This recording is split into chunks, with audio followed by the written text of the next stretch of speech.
धरती के सारे लोग कई सौ सालों से धरती के अंदर कैद हैं क्योंकि भविष्य के समय में अचानक धरती का वातावरण काफी ज्यादा दूषित हो गया था और लोग सांस ना ले पाने के कारण मरने लगे थे। ऐसे में दुनिया भर के साइंटिस्ट ने आगे आकर जमीन के नीचे साइलो नाम की एक बहुत बड़ी कॉलोनी बनाई जहां अलग अलग फ्लोर्स पे 10,000 लोग एक साथ रह सकते थे, मगर वहां पर सारी चीजें सिस्टमेटिक वे में करनी पड़ती थी और बच्चे पैदा करने के लिए भी किसी भी कपल को शहर में होने वाली लॉटरी में नाम आने का इंतजार करना पड़ता था। सबको मजबूरन वहाँ के सारे रूल्स को मानना भी पड़ता था क्योंकि वो जानते थे कि बाहर जाते ही वो लोग मारे जाएंगे। खैर, अब इस बार का लॉटरी रिजल्ट आने पर उसमें शेरिफ बेकर और उसकी बीवी एलिसन का नाम आता है, जो सुनकर वो दोनों काफी खुश होते हैं क्योंकि वो काफी समय से इस पल का इंतजार कर रहे थे। अब रूल्स के हिसाब से उन दोनों को 1 साल का समय दिया जाता है ताकि एलिसन की तरफ से कोई खुशखबरी आए, जिसके बाद वो खाना खाने के लिए कैफेटेरिया में चले जाते हैं जहाँ अचानक सोफी नाम की औरत उनके पास आके उनसे कहती है कि मैं तुम्हारी फर्टिलिटी बढ़ाने में तुम्हारी मदद कर सकती हूँ, मगर बेकर उसे वहाँ से जाने को कहता है क्योंकि असल में सोफी काफी अजीब थी और उसका मेंटल स्टेट पूरी तरह से सही नहीं था। खैर, इसके बाद बेकर डॉक्टर के पास जाके एलिसन का कॉन्ट्रासेप्टिव डिवाइस हटवा देता है, जिस दौरान ही डॉक्टर की बातों से समझ आ रहा था कि असल में एलिसन और बेकर पहले भी 2 बार लॉटरी जीतकर एलिसन की प्रेगनेंसी के लिए कोशिश कर चुके हैं, मगर उस वक्त सफलता उनके हाथ नहीं लगी। खैर, इसके बाद अपने घर जाकर बेकर एलिसन के साथ इंटीमेट होने लगा। अब अगले दिन एलिसन जब अपने काम पे जाती है तो उसके पास उसका बॉस वार्नर आके उसे सुनाने लगता है क्योंकि एलिसन ने वार्नर से बिना पूछे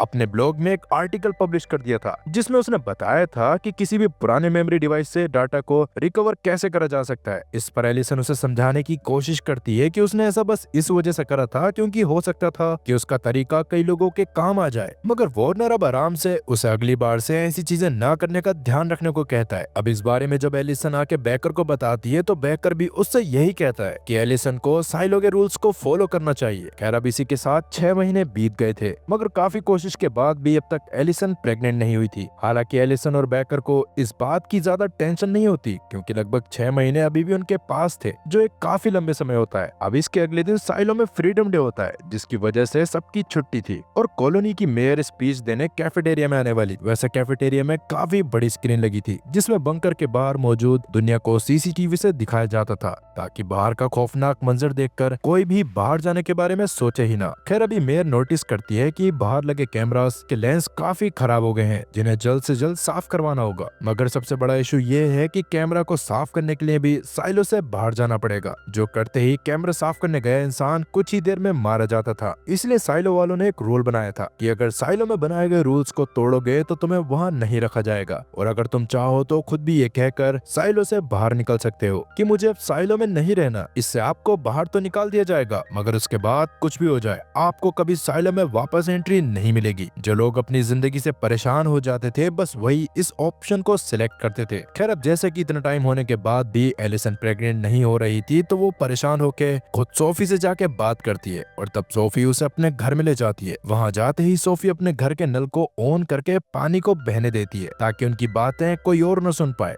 उसकी ये हरकत एलिसन को समझ नहीं आती, जिस पर सोफी उसे बताती है कि आज से कुछ सालों पहले तक कॉलोनी में काफी सारे रिवेलियन ग्रुप्स भी थे जो किसी वजह से साइलो को खोलकर बाहर जाना चाहते थे, जिसके लिए उन्होंने कई हथकंडे अपनाए मगर कोई उसमें सफल नहीं हो पाया था और कॉलोनी की गवर्नमेंट में छुपे कुछ लोगों ने अपनी पावर बरकरार रखने के लिए उन्हें जान से मार दिया और उस टाइम में मौजूद सारी हार्ड डिस्क और किताबों को जला दिया गया। पर क्यों? ऐसा कौन सा राज है जो सरकार कॉलोनी के लोगों से छुपाना चाहती है? एलिसन को ये समझ नहीं आता, पर तभी सोफी उससे कहती है कि तुम्हारे प्रेग्नेंट ना होने में भी सरकार का ही हाथ है क्योंकि वो लॉटरी में नाम आने के बाद भी इतनी आसानी से औरतों को मां नहीं बनने देते। ये सुनकर एलिसन को कुछ समझ नहीं आता, पर कहीं न कहीं ये सच हो सकता था, इसलिए वो घर पे जाके इस बारे में बेकर को बताती है, जो सुनने के बाद तो बेकर को इस बात पर भरोसा नहीं होता और वो मेंटल हेल्थ डिपार्टमेंट में से किसी को सोफी के पास भेजने का फैसला करता है। अब इसके अगले दिन नीचे वाले फ्लोर पे मौजूद जॉर्ज नाम का एक मैकेनिक एलिसन की कंपनी में कंप्यूटर मेंटेनेंस की रिक्वेस्ट डालता है, जिसके लिए इंजीनियर उसके घर पे जाने वाला था। ये करने का काम एलिसन को दिया जाता है, जो सुनकर एलिसन सीधा बेकर के ऑफिस में जाके वहीं उसके साथ इंटीमेट होना शुरू कर देती है क्योंकि वो जानती थी कि रात में वापस आने के बाद काफी ज्यादा थक जाएगी और आज बेबी के लिए ट्राई नहीं कर पाएगी। तब बेकर के ऑफिस वाले उनकी आवाजें सुनकर हंसने लग जाते हैं। इसके बाद जब एलिसन जॉर्ज के घर जाती है तो जॉर्ज उसे बताता है कि उसने जानबूझकर ऐसे टाइम पर कंपनी में रिक्वेस्ट डाली थी जब बाकी सारे वर्कर्स बिजी हों और एलिसन को ही उसके घर में आने के लिए भेजा जाए। ये सुनकर एलिसन को समझ समझ नहीं आता कि जॉर्ज एलिसन से क्यों मिलना चाहता था। इस पर जॉर्ज उसे एक पुरानी हार्ड डिस्क दिखाते हुए बताता है कि ये रिबल्स के टाइम की हार्ड डिस्क है जो मुझे किसी ने दी थी और मैं तुम्हारे आर्टिकल को देखकर इसको सही करने की कोशिश कर रहा था, मगर ये सही नहीं हो रही। अब रिबल्स का नाम सुनकर एलिसन भी जानना चाहती थी कि हार्ड डिस्क के अंदर क्या है, इसलिए वो खुद उस हार्ड डिस्क के डाटा को रिकवर करने की कोशिश करने लगती है, जिसमें उसे काफी सारी पुरानी फाइल्स और साइलो के ब्लूप्रिंट मिलते हैं, जिन्हें देखकर वो जॉर्ज से उस ड्राइव को छुपा कर रखने को कहती है, क्योंकि अगर इस ड्राइव के बारे में किसी को पता चल जाता तो जॉर्ज को जेल में डाल दिया जाता। अब रात में घर पे वापस आने के बाद जब बेकर एलिसन के साथ वापस इंटीमेट होने की कोशिश करता है, तब एलिसन उसे ऐसा करने से मना करती है, क्योंकि वो सच में काफी ज्यादा थक चुकी थी। अब इसके अगले दिन एलिसन वापस से जॉर्ज के पास जाके उस ड्राइव के डाटा को देखती है, जिसमें कुछ फोटोज थी, जिसके हिसाब से बाहर का वातावरण अब तक पूरी तरह से सही हो चुका था, जहाँ काफी सारे बर्ड्स थे, सुंदर सुंदर नदियां थी, जो देखकर जॉर्ज और एलिसन काफी ज्यादा हैरान हो जाते हैं, क्योंकि उन्होंने इतनी खूबसूरत चीजें आज से पहले कभी नहीं देखी होती। अब इसके साथ कहानी कुछ समय आगे आती है, जिस दौरान 1 साल पूरा हो चुका था, पर अब तक एलिसन मां नहीं बनी थी। इससे एलिसन और बेकर काफी दुखी होते हैं, और एक दिन जब बेकर अपने घर में वापस आता है तो उसे एलिसन काफी ज्यादा परेशान दिखाई देती है। वो बेकर से कहती है कि सोफी सही थी, ऐसा नहीं था कि हम माँ बाप नहीं बन सकते थे, बस सरकार मुझे प्रेग्नेंट नहीं होने देना चाहती। ये सुनकर बेकर तो कुछ समझ ही नहीं पाता, जिस पर एलिसन उसे अपने हाथ में मौजूद एक और कॉन्ट्रासेप्टिव डिवाइस दिखाती है, जिसे उसके यूट्रस से निकाला नहीं गया था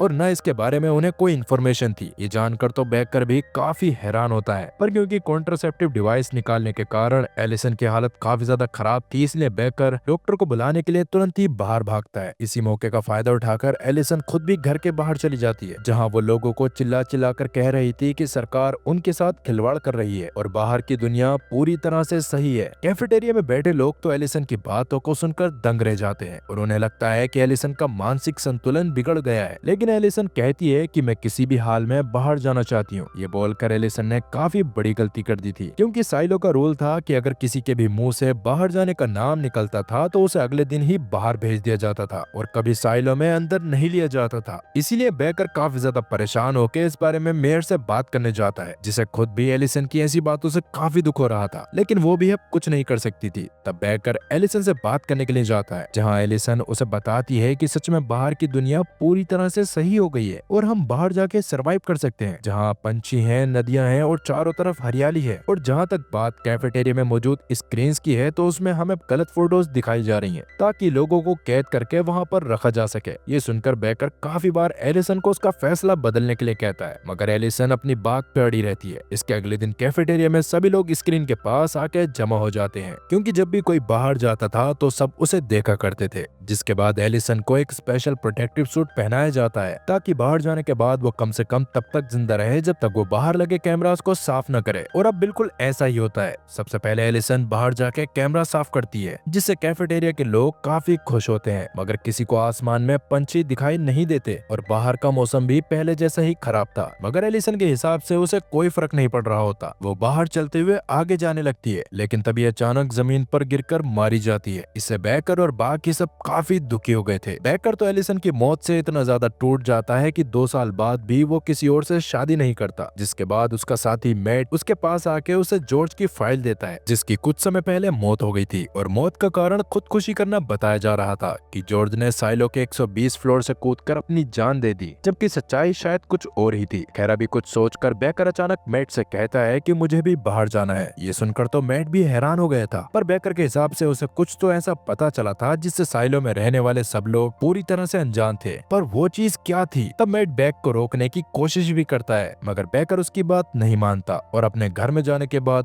बाहर जाने के लिए तैयार होने लगता है। अब उसके बाहर जाते समय भी सब उसे कैफेटेरिया में लगी स्क्रीन से देख रहे थे। खैर अभी बाहर जाके बेकर पूरी तरह से हैरान रह गया, जिसके बाद वो सबसे पहले कैमरा को साफ करता है और फिर से आगे बढ़ना शुरू कर देता है। असल में बेकर को दिखाई दे रहा था कि एलिसन पूरी तरह से सही थी, बाहर की दुनिया ठीक हो चुकी थी और उसके सामने नीले आसमान में पंछी भी उड़ रहे थे। मगर अंदर कैफेटेरिया में बैठे लोगों को ऐसा ही लग रहा था कि बाहर की दुनिया पूरी तरह से बर्बाद हो रखी है। लेकिन अगर सच में दुनिया सही हो गई थी तो एलिसन बाहर आके मर क्यों गई? यही जानने के लिए बेकर भी उसकी बॉडी की तरफ जाने लगता है, मगर रास्ते में उसका दम घुटना शुरू हो गया था, जिसकी वजह से वो सीधा अपने सूट के हेलमेट को उतार देता है। पर इसके बाद भी वो सही से सांस नहीं ले पा रहा था, जिससे उसकी भी मौत हो गई। पर ऐसा कैसे हुआ? अगर बाहर का वातावरण साफ है तो भी बेकर वहाँ सांस क्यों नहीं ले पाया। अभी जैसे ही जूलियट नाम की एक औरत ये सब कैफेटेरिया की स्क्रीन से देखती है तो पूरी तरह से हैरान हो जाती है और उसे बेकर की मौत का काफी दुख हो रहा था, जिससे वो गुस्से में आके कहती है कि बेकर तुम झूठे थे। इतना बोलकर वो गुस्से में अपनी फैक्ट्री में जाती है जहाँ एक बहुत बड़ा जनरेटर लगा था और उससे पूरे साइलो को पावर मिलती थी। अभी वो वहाँ जाके गुस्सा होने लगती है। इधर मैट जब बेकर को याद करते हुए उसके केबिन में जाता है तो वहाँ उसे बेकर का एक लेटर मिलता है जिसके अकॉर्डिंग वो अगला शेरिफ जूलियट को बनाना चाहता था। ये देखकर मैट काफी हैरान होता है और इसे समझ नहीं आता कि बेकर जूलियट को इतना अच्छे से कैसे जानता है और बेकर पिछले 2 साल से मैट के पीछे से क्या कर रहा था जिसके बारे में मैट को कुछ नहीं पता। हालांकि मैट बेकर के फैसले की कदर करता था,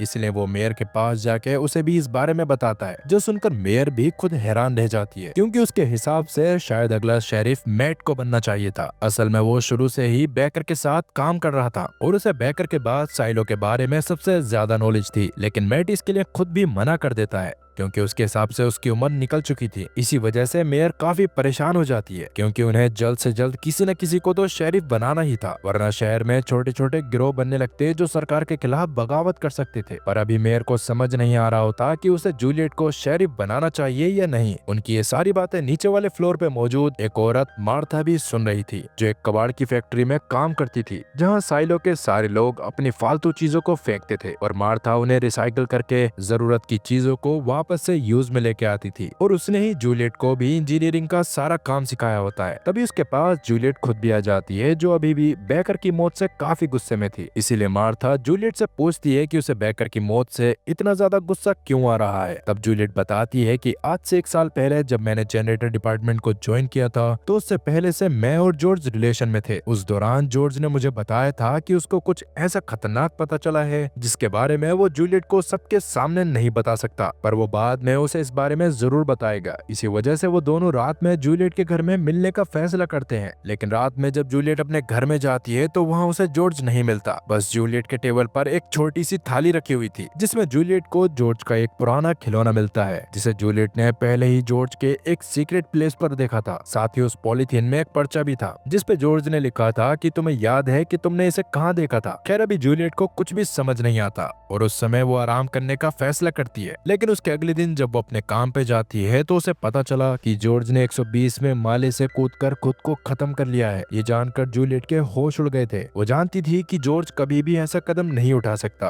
और पक्का जॉर्ज जो भी जानने की कोशिश कर रहा था उसकी वजह से ही किसी ने उसे जान से मार दिया है। इसीलिए जूलियट इस बारे में बताने के लिए पुलिस स्टेशन में जाती है, जहाँ से एक ऑफिसर उसके साथ जांच पड़ताल करने के लिए उस जगह जाने लगता है जहाँ पर जॉर्ज आके गिरा था। तभी रास्ते में बेकर और मैट भी उन्हें मिलकर उनके साथ वहाँ पर पहुँचते हैं और सब जानने के बाद बेकर को पता चलता है कि जॉर्ज 3 AM पर वहाँ आके गिरा था और क्योंकि उस समय कोई आसपास मौजूद नहीं था इसीलिए किसी को नहीं पता कि जॉर्ज ने सच में खुदकुशी की थी या फिर उसे किसी ने इतनी ऊंचाई से फेंका था। खैर तभी बेकर की नजर जूलियट के पास मौजूद एक घड़ी पे पड़ती है जिसे देखकर बेकर काफी हैरान होता है और घड़ी के बारे में पूछने पर जूलियट उसे बताती है कि वो घड़ी उसे जॉर्ज ने ही दी थी। खैर इसके बाद वो लोग जाके जॉर्ज की डेड बॉडी को देखते हैं जिस पर जबरदस्ती के कोई निशान नहीं थे और इसका मतलब साफ था कि जॉर्ज खुद ही कूदा है। पर अभी भी जूलियट इस बात को मानने के लिए तैयार नहीं होती। अब वैसे कहीं न कहीं जूलियट को इस बात पर भरोसा था कि बेकर जॉर्ज के कातिल को ढूंढने में उसकी मदद जरूर करेगा, इसलिए वो उसे अकेले में बुलाकर जॉर्ज का नोट और वो टॉय दिखाती है जिसको देखकर बेकर को कुछ भी समझ नहीं आता। तब जूलियट उसे बताती है कि जॉर्ज कुछ न कुछ पता करने की कोशिश कर रहा था और उसी वजह से उसने साइलो में अलग अलग जगह पे अपने रहने का छोटा मोटा इंतजाम कर रखा था और वैसे ही एक प्लेस पर जूलियट ने उस टॉय को पहली बार देखा था। ये जानकर बेकर उससे उसे उस लोकेशन पे लेके जाने को कहता है और जूलियट कहती है कि इस बारे में किसी को मत बताना, जिस पर बेकर भी मान गया था। जिसके बाद जूलियट उसे अपने साथ साइलो के नीचे वाले एरिया में लेके आती है जहाँ ज्यादातर कोई नहीं आता था और वहीं मौजूद एक टनल टाइप रास्ते से वो दोनों अभी एक बोर्ड के पास पहुंच जाते हैं जहाँ से आगे जाने का रास्ता नहीं था। तब जूलियट उस बोर्ड को हटाकर बेकर को एक सुरंग दिखाती है जहाँ से अंदर जाया जा सकता था, मगर उस सुरंग के अंदर है क्या ये बात बेकर को समझ नहीं आ रही होती। अब अंदर जाने पर वो दोनों एक छोटी सी टनल में पहुंच जाते हैं, जिसके अंदर की दीवारों पे कई सारे ड्राइंग्स बनी हुई थी जो रेबेलियन से भी पुरानी थी, और उन्हें देखकर कोई नहीं बता सकता था कि उन्हें किसने बनाया होगा। अब और ज्यादा आगे जाने पर उन दोनों को वहाँ एक बड़ी सी गड्ढा खोदने वाली मशीन दिखाई देती है, जिसकी मदद से ही साइलो को जमीन के अंदर बनाया गया था। मगर अभी के टाइम पे सबको ऐसा लगता था कि वो मशीन वहाँ मौजूद नहीं है और साइलो को खोदने के बाद उसे बाहर निकाल दिया गया होगा। अब जूलियट तो इन सब चीजों को पहले भी देख चुकी थी, मगर बेकर ये सब देखकर काफी हैरान हो रहा था। खैर अभी जूलियट उसे अपने साथ जॉर्ज के छोटे से कैंप के पास लेके जाती है, जहाँ मौजूद एक बॉक्स में ही पहली बार जूलियट ने उस टॉय को देखा था। उस बॉक्स के अंदर और भी पुरानी चीजें जैसे कि एक कैमरा भी था, लेकिन बेकर और जूलियट को पता नहीं होता कि वो क्या है, क्योंकि आज के टाइम पर कैमरा का इस्तेमाल नहीं होता था और लोग भूल चुके थे कि वीडियो रिकॉर्डिंग नाम की कोई चीज भी होती है। पर उन्हें सीसीटीवी पे चल रही लाइव वीडियो के बारे में जरूर पता था। अब उस बॉक्स में रखे सामान को देखने के बाद भी जूलियट को समझ नहीं आ रहा था कि जॉर्ज उसे वहाँ पर क्यों भेजना चाहता था। तभी उसकी नजर पास में मौजूद एक धागे के गड्ढे पे पड़ती है, जिसमें पिछली बार से धागा काफी ज्यादा कम था। इसीलिए जूलियट कुछ सोचते हुए आसपास उस धागे को ढूंढना शुरू कर देती है। तब किस्मत से उसे एक जगह पर धागा मिल भी जाता है, जिसका ही पीछा करते हुए जूलियट और बेकर एक और थैले के पास पहुंचते हैं, जिसमें वही हार्ड ड्राइव मौजूद थी जिसमें जॉर्ज और एलिसन ने पहले के टाइम पर बाहर की वीडियोस को देखा था। पर बाद में अपने पकड़े जाने के डर से जॉर्ज ने उसे वहां छुपा दिया होगा। उस थैले में हार्ड ड्राइव के साथ साथ एलिसन के नोट्स भी थे, जिसमें बताया गया था कि हार्ड ड्राइव के डाटा को रिकवर कैसे करना है। उस हैंड राइटिंग को देखकर बेकर समझ जाता है कि वो उसकी बीवी ने लिखे हैं। इसी वजह से बेकर को ये बात भी समझ आती है कि एलिसन और जॉर्ज दोनों एक दूसरे को जानते थे, और साथ ही अब बेकर को भी पता चल चुका था कि जूलियट के पास वो घड़ी कहां से आई। असल में वो घड़ी बेकर ने एलिसन को दी थी, जो एलिसन ने जॉर्ज को किसी इन्फॉर्मेशन के बदले में दी होगी, क्योंकि जॉर्ज को पुरानी चीजों का काफी शौक था और बाद में जॉर्ज ने वो घड़ी जूलियट को दी होगी। अब कहीं ना कहीं एलिसन की मौत भी उसी हार्ड ड्राइव से जुड़ी हो सकती थी, इसलिए बेकर उस हार्ड ड्राइव और जॉर्ज की मौत के बारे में इन्वेस्टिगेट करने का फैसला करता है। मगर वो जूलियट को इस सबसे दूर रहने को कहता है, क्योंकि बेकर ऊपर वाले फ्लोर्स में से एक में रहता था और जूलियट नीचे वाले फ्लोर पर। तो ऐसे में उनके बार बार मिलने से लोगों को उन पे शक हो सकता था, जिससे उन दोनों की ही जान को खतरा होता। इस पर जूलियट मान जाती है और बेकर उससे कहता है कि जब भी मुझे कोई बड़ी लीड मिलेगी तो मैं खुद तुमसे कांटेक्ट करके उस बारे में तुम्हें बताऊंगा, जिस पर जूलियट मान जाती है। और प्रेजेंट टाइम में जूलियट ने बेकर को झूठा भी इसी वजह से कहा था, क्योंकि बेकर की मौत हो गई थी, मगर उसने जूलियट के लिए अब तक कोई खबर नहीं भेजी थी। अभी बस जूलियट को जॉर्ज की मौत के बारे में यही याद था कि अपने मरने वाले दिन पर जॉर्ज उसे कुछ बहुत ही खतरनाक चीज बताने वाला था, और उस दिन उसने जूलियट से बस इतना ही कहा था कि जो मैं ढूंढ रहा था वो मुझे मिल गया है। पर इस बारे में भी जूलियट मार्था को भी कुछ नहीं बताती। दूसरी तरफ मैट और मेयर अभी भी इस बारे में बात कर रहे होते हैं कि उन्हें अगला शेरिफ किसको बनाना है। तब मैट मेयर को कुछ और काबिल लोगों के बारे में बताता है, मगर मेयर अब खुद भी कहीं ना कहीं जूलियट को ही शेरिफ बनाना चाहती थी। तब मैट उसे बेकर की एक और आखिरी विश बताता है कि अगर जूलियट शेरिफ बनने से मना भी कर दे तो भी वो लोग बेकर के बैच को उसे ही दे दे। इसीलिए मेयर अगले दिन जूलियट के पास जाने का फैसला करती है, मगर उसके पास जाने से पहले वो अलग अलग लोगों के पास जाके उनके ओपिनियंस लेना चाहती थी कि वो जूलियट को अगला शेरिफ बनाना चाहते हैं या नहीं। वहीं जूलियट अभी भी जॉर्ज को याद करते हुए वापस से उसके टनल वाले हाइड आउट पे आ जाती है, और उसे वो समय याद आता है जब जॉर्ज ने उसे एक बार बताया था कि मैंने साइलो के ब्लूप्रिंट्स देखे थे, और असल में जिसे हम साइलो का सबसे निचला तल मानते हुए आ रहे हैं, साइलो उससे भी थोड़ा और गहरा है, और सबसे नीचे वाले फ्लोर पे एक कमरा है जिसके बारे में ही जॉर्ज पता करना चाहता था कि उसके अंदर क्या है। इसलिए अभी भी जूलियट को लगता है कि शायद जॉर्ज वहां गया होगा, इसलिए वो उसी टनल में मौजूद एक खाई के ऊपर रस्सी बांधकर और नीचे जाने की कोशिश करती है, पर नीचे पानी था और साइलो के लोगों को तैरना नहीं आता था, इसीलिए वो डर कर वापस से ऊपर चढ़ जाती है और अपने कमरे में जाके दारू पीते हुए रोने लगती है। अब इसके अगले दिन उसकी दोस्त शीलर आके उसे उठाती है, जो जूलियट को संभालने की कोशिश कर ही रही थी कि तभी अचानक जनरेटर एरिया के पास से उन्हें अजीब सी आवाजें आती हैं, जिन्हें सुनकर जूलियट जल्दी से जनरेटर के पास आ जाती है। तब जाके उसे पता चलता है कि असल में जनरेटर खराब हो गया है, जिसकी वजह से वो ज्यादा मात्रा में गर्मी फेंक रहा है, और अगर उसको सही नहीं करा गया तो वो खराब हो जाएगा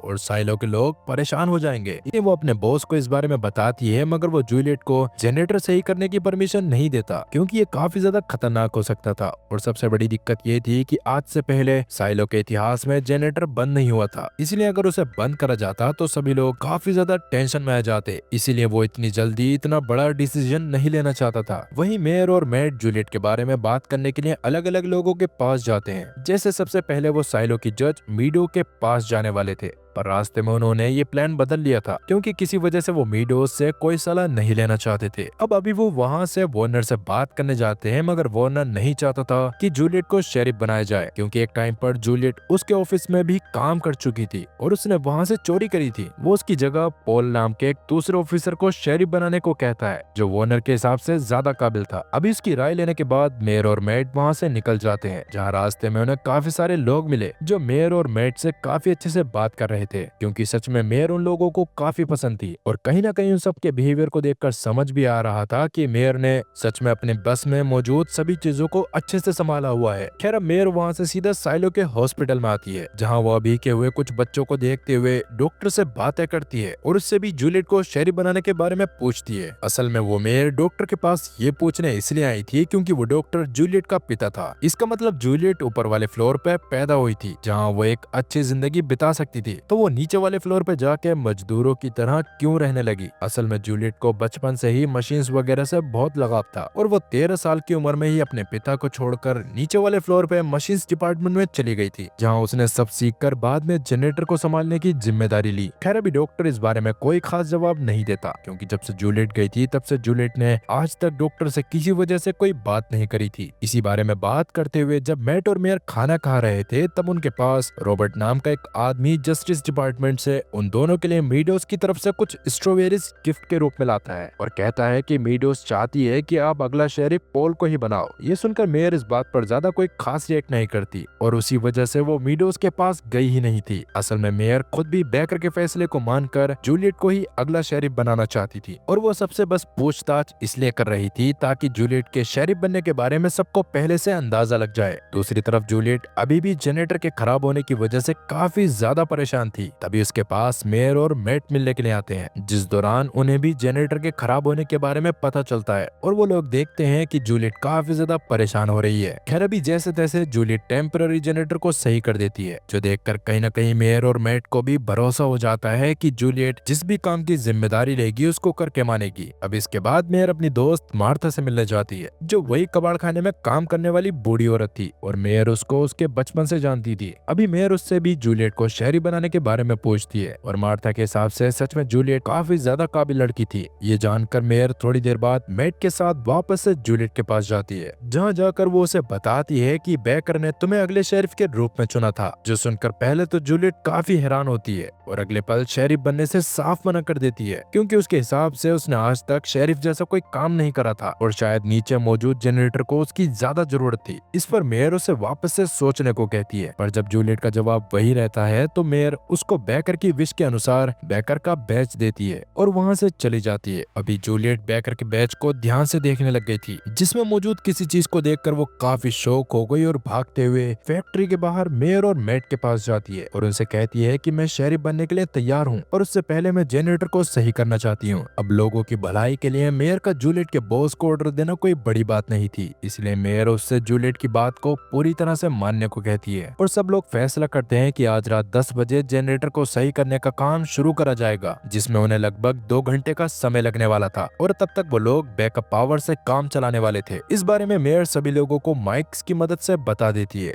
जो जानकर सभी काफी परेशान होने लगे थे क्योंकि आज से पहले बैकअप पावर का इस्तेमाल कभी भी नहीं हुआ था। अब सभी चीजों को सही करने के लिए फैक्ट्री में शेरली सभी लोगों को जनरेटर का डायग्राम बनाकर दिखाती है, जिसके अकॉर्डिंग जनरेटर का एक हिस्सा लगातार चलने की वजह से मुड़ गया था और उन्हें उसे ही जनरेटर से अलग करके जल्दी से जल्दी सीधा करके वापस लगाना था। वो जनरेटर स्टीम से चलता था, जो साइलो के नीचे मौजूद बड़ी बड़ी पाइपलाइन से जनरेटर तक पहुंचती थी, मगर किसी को नहीं पता था कि वो स्टीम कहां से आती है क्योंकि जिन्होंने उसको बनाया था उसके बारे में कहीं पर जिक्र नहीं करा गया था। इसलिए यहाँ सबसे बड़ा इशू ये था कि वो स्टीम को रोक नहीं सकते थे और वो स्टीम जनरेटर के बंद होने पर बफर रूम में जाने वाली थी, जो बस 1 घंटे तक की स्टीम को झेल सकता था, जिसके बाद वो फट जाता। इसलिए उन्हें बस 1 घंटे के अंदर जनरेटर को सही करना था, जो सच में नेक्स्ट टू इम्पॉसिबल है। पर कोई और रास्ता ना होने की वजह से जूलियट ऐसा करने के लिए मान जाती है और 10 बजते ही सबसे पहले तो जनरेटर पावर को बंद करके बैकअप पावर को ऑन करा जाता है, जिस दौरान पावर कट होने पर कैफेटेरिया की स्क्रीन पे बाहर का अच्छा मौसम दिखाई देता है, जिसका मतलब सच में अंदर रहने वाले लोगों को जानबूझकर गलत माहौल दिखाया जा रहा था। पर इस बारे में अब तक किसी को कुछ भी पता नहीं चला होता। अब वैसे साइलो में रहने वाले लोग अभी भी ज्यादा डरे हुए थे और प्रे कर रहे थे कि उनके साथ कुछ भी बुरा ना हो। वहीं मैट अपने अपने घर में बैठकर अंधेरे का फायदा उठाते हुए अपनी पसंदीदा लड़की का स्केच बना रहा था और वो लड़की असल में कोई और नहीं बल्कि खुद मेयर थी, जिसे मैट शुरू से पसंद करता था पर कभी उसे इस बारे में बात नहीं कर पाया। किस्मत से तभी वहाँ मेयर खुद आ जाती है और स्केच को देखकर मैट से बातें करना शुरू कर देती है। अभी मैट ने भी हिम्मत करके उसे सब बता दिया था, जो सुनकर मेयर को काफी अच्छा लगता है और मेयर भी उसको बताती है कि वो खुद भी उसको पसंद करती है। ये सुनकर मैट काफी ज्यादा हैरान हो चुका था। खैर वही इस समय जूलियट और उसके साथ ही जल्द से जल्द जनरेटर को सही करने में लगे हुए थे, जिसमें उन्हें काफी दिक्कतों का सामना करना पड़ रहा था। पर किस्मत से जैसे तैसे जूलियट अपने साथियों के साथ उस खराब हिस्से के पास पहुंचने में कामयाब हो जाती है। उसको निकालकर वो जल्दी से अपने साथियों से उसे सीधा करने को कहती है, पर अब तक काफी समय बीत चुका था और बफर रूम में प्रेशर और हीट बढ़ती जा रही थी। पर जैसे कि उन लोगों को अभी भी काफी टाइम लगने वाला था, इसलिए कुछ सोचकर जूलियट जल्दी से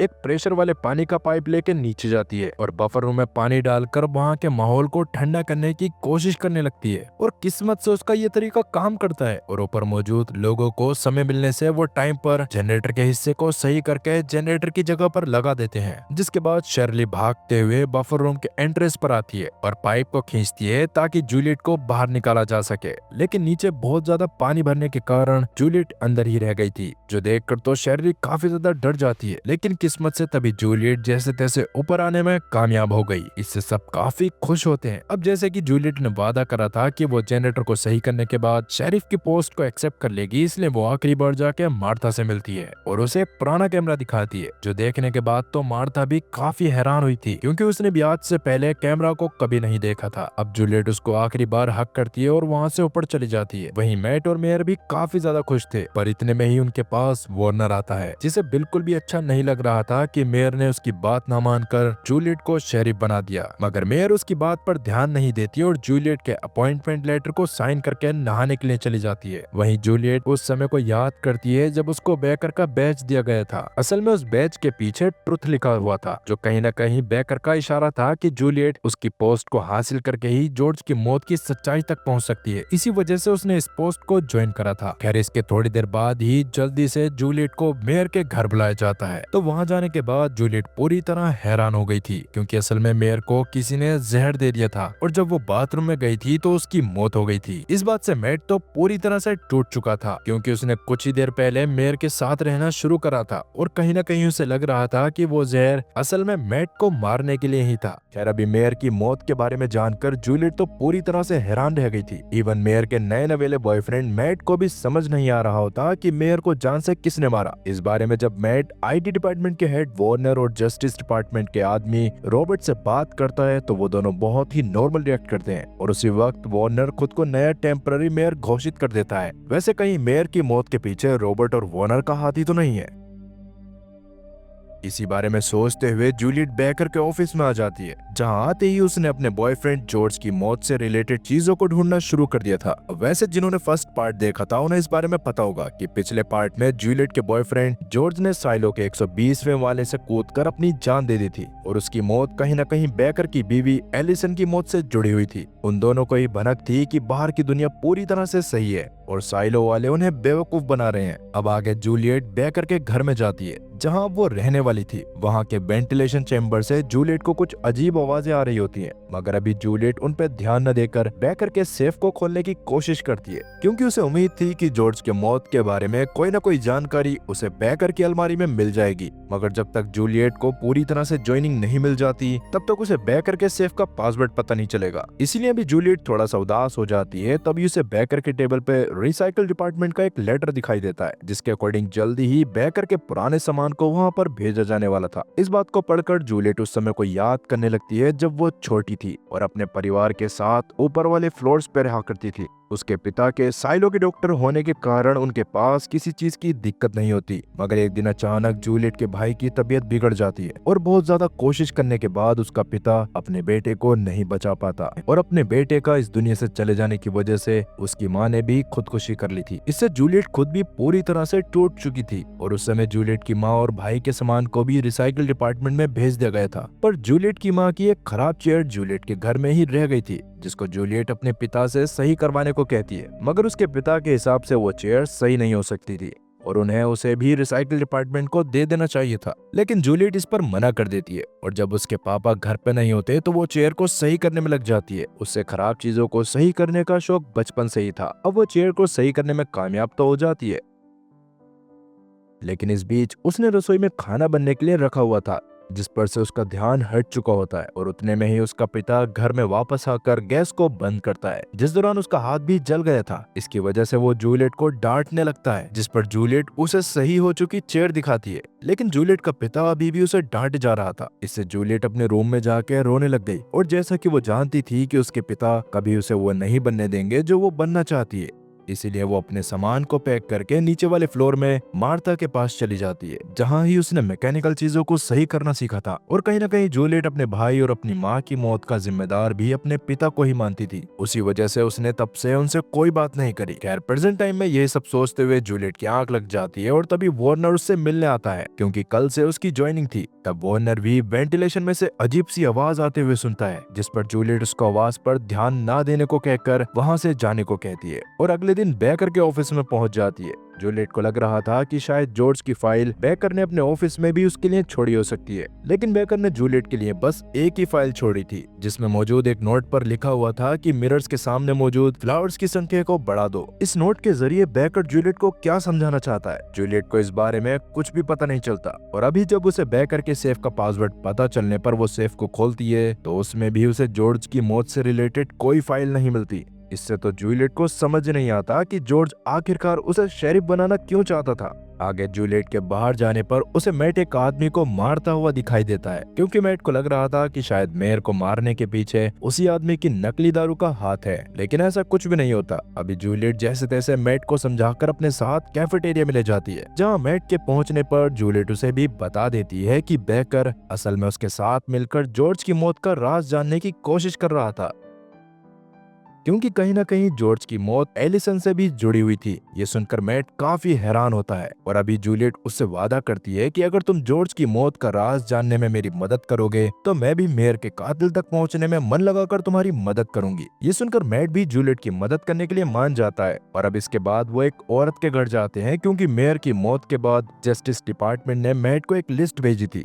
जिसमें उन लोगों का नाम था जो मेयर की मौत के जिम्मेदार हो सकते थे। उन नामों में से उस औरत का नाम भी था, क्योंकि वो पहले जहर बनाने का काम करती थी। खैर, अभी घर के बाहर जाने पर उन्हें उस औरत का हस्बैंड पैट्रिक मिलता है, जिससे बात करके मैट और जूलियट को पता चलता है कि उसकी बीवी तो काफी समय पहले मर चुकी है। इस बारे में जानते ही मैट उस औरत के बारे में उल्टा सीधा बोलना शुरू कर देता है, क्योंकि वो मेयर के कातिल तक किसी भी हाल में पहुंचना चाहता था। पर मैट की बातें सुनकर पैट्रिक को गुस्सा आ गया और वो गुस्से में मैट की नाक पे घोंसा मारकर उसे बेहोश कर देता है। इसके बाद मैट की आंख खुलने पर वो अपने घर में था, जहां जूलियट उसे दिमाग को ठंडा रखने को बोलकर खुद रिसाइकल डिपार्टमेंट में चली जाती है, क्योंकि उसे लग रहा था कि बेकर के पुराने सामान में भी उसके लिए कोई जानकारी हो सकती है। मगर वहां छानबीन करके भी जूलियट के हाथ कुछ नहीं लगता, जिसके बाद वो वापस से बेकर के घर में आ गई, जहाँ के वेंटिलेशन सिस्टम में से अभी भी आवाज आ रही थी और उसके ही सामने जूलियट को मिरर भी दिखाई देता है, जिसको बेकर ने फ्लावर से ढका हुआ था। तब जूलियट को बेकर के नोट के बारे में याद आता है और वो कुछ सोचकर सीधा वेंटिलेशन सिस्टम को देखने लगती है। उस वेंटिलेशन सिस्टम में एक तार के सहारे कुछ बांधा गया था, जिसकी वजह से ही वो अजीब सी आवाजें कर रहा था। उस तार को खींचने पर जूलियट को जॉर्ज की फाइल मिल जाती है, मगर उसमें ज्यादा कोई खास जानकारी नहीं होती। पर अगर फाइल में कोई खास जानकारी नहीं है तो बेकर को उसे छुपाना क्यों पड़ा। इसी बारे में जब जूलियट सोच रही थी तभी अचानक उसके घर में एक आदमी आके बताता है कि मैट के घर में किसी ने हमला करके उसे जान से मार दिया। ये सुनकर तो जूलियट के पैरों तले जमीन खिसक गई और उसके वहां जाने पर उसे पॉल मिला, जिसको जस्टिस डिपार्टमेंट बेकर के साइलो से बाहर जाने के बाद जूलियट की जगह पर शेरिफ बनाना चाहता था, मगर मेयर की वजह से वो ऐसा नहीं कर पाए थे। लेकिन अब मैट की मौत के बाद जैसा कि डिप्टी शेरिफ की पोस्ट खाली थी तो उसे डिप्टी शेरिफ बना दिया गया था। खैर, अभी जूलियट को समझ नहीं आता कि मैट को किसने और क्यों जान से मार दिया। उतने में ही वहां पर रॉबर्ट भी आ गया था, जो थोड़ी देर पहले ही मैट के पास आके मिला था और उस समय मैट की नाक टूटी हुई थी। उसी वजह से रॉबर्ट को लग रहा था कि जिसने मैट की नाक तोड़ी थी उसने ही मैट को जान से मारा है। खैर अभी मैट की बॉडी की तलाशी लेने पर जूलियट को उसकी जेब में जस्टिस डिपार्टमेंट का वही कागज मिलता है जिसमें मेयर की मौत के सस्पेक्ट्स की जानकारी थी और उसमें पैट्रिक की वाइफ के नाम पर मैट ने गोला लगाया हुआ था। उसी वजह से जूलियट को भी लग रहा होता है कि कहीं न कहीं इस सब में पैट्रिक का हाथ भी हो सकता है। खैर अभी मेयर और मैट को एक साथ ही एक कब्र में दफन कर दिया गया जहां वार्नर एक छोटी सी स्पीच देता है और उसके बाद सब एक एक सेब को काट कर एक रिचुअल की तरह मैट और मेयर की कब्र में डालकर अपने अपने घर चले जाते हैं। अब मैट के कातिल के बारे में पता करते हुए जूलियट पॉल के साथ एक बूढ़े आदमी के पास पहुंचती है जो पहले के टाइम पर जेल में था और उसकी मैट से बिल्कुल भी नहीं बनती थी, लेकिन उस आदमी के हिसाब से उसने मैट को नहीं मारा होता। इस बात पर जूलियट को भी भरोसा हो गया था क्योंकि उस आदमी के हाथ कांप रहे थे और ऐसी हालत में वो मैट से किसी हाल में लड़ाई नहीं कर सकता था। अब इसके बाद जूलियट पॉल से उसके घर जाने को कहती है और खुद पैट्रिक के घर के बाहर जाती है, लेकिन पैट्रिक के घर में लॉक लगा था। तब जूलियट अपने पास मौजूद बैच की मदद से लॉक को खोलकर पैट्रिक के घर में तलाशी लेने लगती है जहां उसे मैट का बनाया हुआ मेयर का स्केच मिलता है जिसका थोड़ा सा टुकड़ा मैट के घर की दीवार में भी मौजूद था और इस स्केच को देखकर लग रहा था कि मैट को सच में पैट्रिक नहीं मारा है। इवन वहाँ वही जहर भी मौजूद होता है जिससे मेयर की मौत हुई थी। पर अगर सच में पैट्रिक ने मेयर और मैट को जान से मारा था तो उसका क्या कारण था? इस बारे में सोचते हुए अपनी इन्वेस्टिगेशन पूरी करके जूलियट घर से बाहर आ जाती है जहाँ एक आदमी उसे अजीब तरह से देखते हुए बताता है कि पैट्रिक अब इस घर में नहीं रहता।